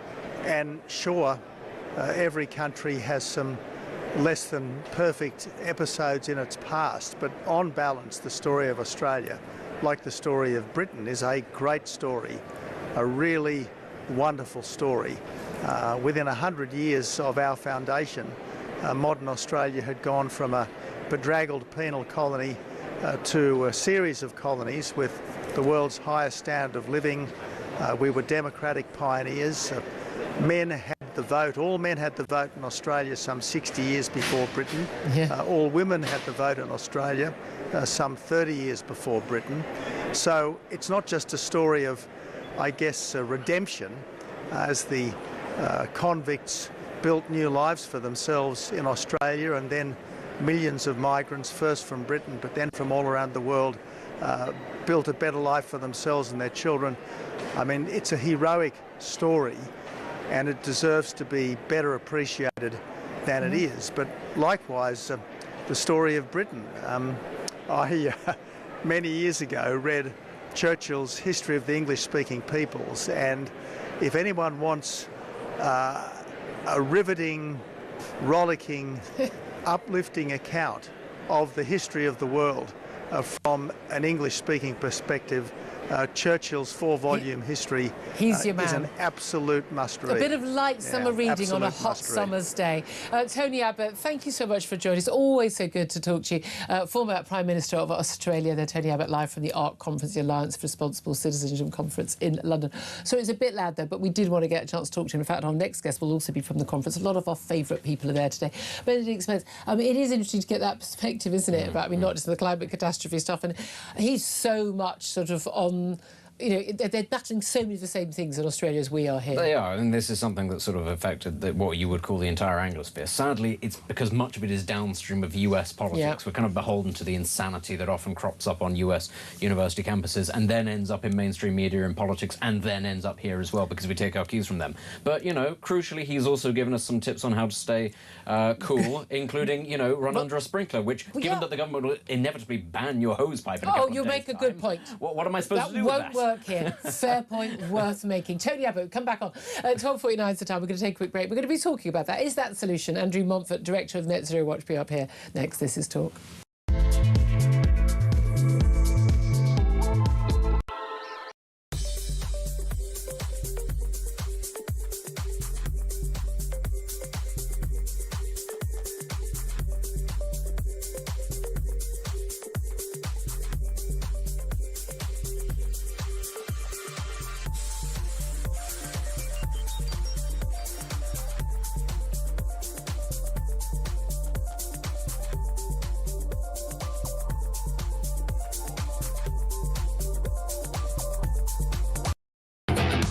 Kemi Badenoch, front page of the Mail on Sunday this weekend, ruling out the possibility of any electoral pact with reform. But you know what?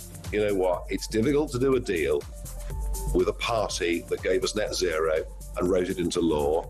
It's difficult to do a deal with a party that promised to do one thing and gave us the Boris wave. So for me, it's about trust. Very difficult to trust them.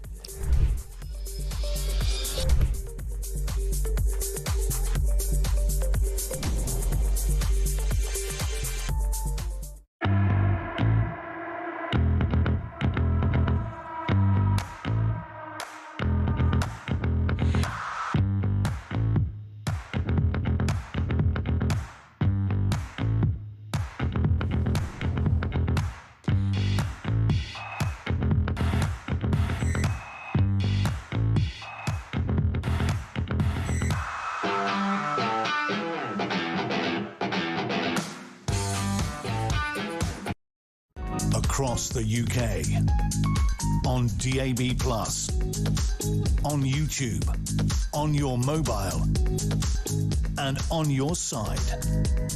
This is Talk.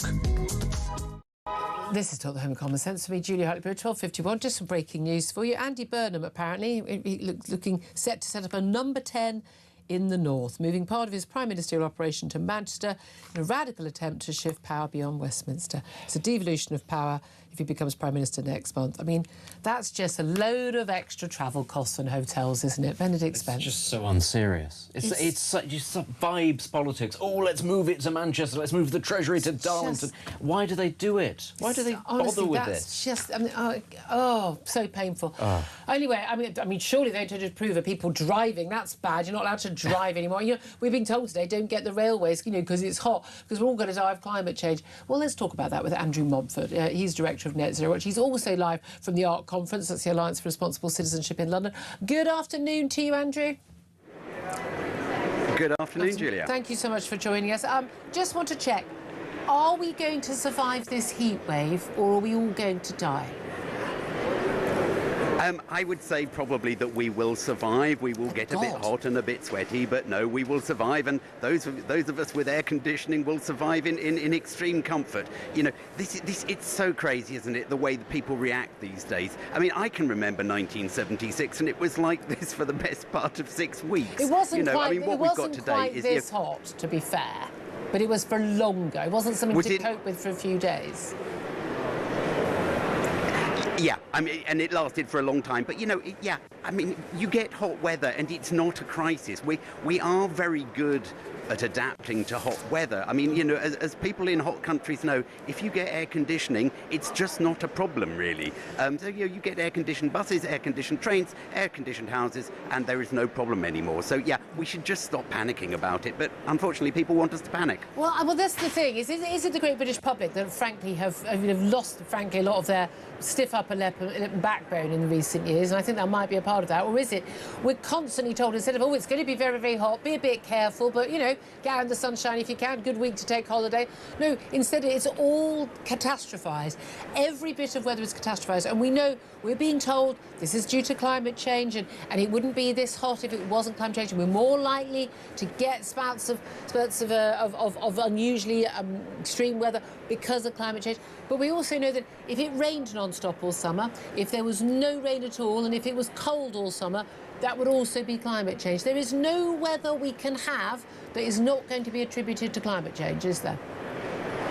Yeah, and this is what tells you that the whole climate change crisis narrative is not a scientific narrative. It's a religious narrative, a cult narrative, if you like. You know, a scientist would say, you know, yeah, if heat is evidence of climate change, then cold is evidence against it. But of course, that is not the way things pan out here. What we're told is that everything is evidence for climate change. Yeah. So yeah, I mean, you're absolutely right. It's catastrophizing with a view to getting people to change their behaviour, to consume less, to go out less, and people should just ignore them. And just do what, exactly. Well, we had Antonio Guterres, the UN Secretary-General. He's always bleating about this and totally catastrophising everything. You know, the planet's going to die with all these UN IPCC reports. And, I mean, saying stuff that's simply not remotely in the report or even in the summaries. Of course, you know, he flew in to do it, and they're telling us we shouldn't fly so much. Now, a lot of people are taking time off work. A lot of people are having to be off work because their kids are off school. Meanwhile, we've got the Climate Change Committee. This government's officially appointed, sort of supposedly independent panel, but appointed by the government, which basically decides what our climate change policies and what is necessary should be. And they're very unhappy that we are refusing to buy enough heat pumps, and we're not moving from our very, very reliable and relatively usually affordable gas central heating to heat pumps. And they're jolly cross with us and the government, aren't they? Yeah, absolutely. I mean, I think this just shows the good sense of the British public in many ways. The thing about heat pumps is that they are the fuel they run on, i.e. electricity, has been made very expensive because the UK has followed the policies advocated by the Climate Change Committee. They can hardly complain that people don't want to use heat pumps when it's them who've made electricity expensive. Yeah. Electricity is nearly 4 times the price of gas. So you know, even with the most efficient heat pumps, really are very unlikely to be cheaper to run than a gas boiler, and they're certainly not cheap enough to justify the huge extra capital cost of the heat pump over the gas boiler. And the disruption. So, they're not going to fit in your gas boiler, are they? I mean, you're going to have to dig up your garden and you know, change an awful lot of things. And there's a whole redecoration cost as well. I mean, most people, that's something you might do every 20 years. People can't afford that. Yeah, no, I mean, the payback on these things is ridiculous. You will not get a payback on them. And the thing people have to understand is that electricity is getting more expensive all the time. Yeah. So it's going to get even less cost-effective to have a heat pump in future. So absolutely, people should not be buying them. And one can only hope that if we get a change of government and get a sane government in place, that they will just do away with all the incentives and try to get electricity back down to a cheaper price. Good luck with that. Then might give us an opportunity. Andrew, I fear the heat has got to you. The feet has got you because you actually think that's a possibility under the next government. I'm afraid I'm not entirely sure that is the case. Andrew Mumford, Director of Net Zero Watch, live there from the ARC conference. Thank you for that. And I don't see any chance of that actually happening. Do you, Benedict? No, I don't see any chance of it happening. But, they're completely wedded to this madness. They are, but who knows? The heat does strange things to people. It might, in fact, somehow prompt a bout of sanity in the Labour Party. If their normal sort of state, for instance, is insanity, who knows? Who knows? I am not hopeful. Talking of sanity, he's here. Ian Collins. Well, I don't know. No, forget talking about important stuff about the economy. Can you teach some of these young whippersnappers, the Benedict Spencers and the Peter Caldwells of this world, about appropriate attire in the office even though it's hot? Look at him, look how smart he is. Thank you very much. Look Am how I the only dashing he person, is. by the way, that thinks it's a little bit chilly out there today? I don't know, maybe the insanity has hit me. He is a lizard. I have got lizard-based properties. It's been said before, but yes, it's. I think dressing is kind of right. I mean, Benedict's always Well, I mean, nicely I'm glad dressed. you're all dressed. I mean, thank Well, I mean, the idea to come undressed. Thank heavens for virtually. Thank heavens for mercy. I've got to ask you about this announcement. Andy Burnham apparently is looking to set up a number 10 in the north. They want to have part of his prime ministerial operation in Manchester.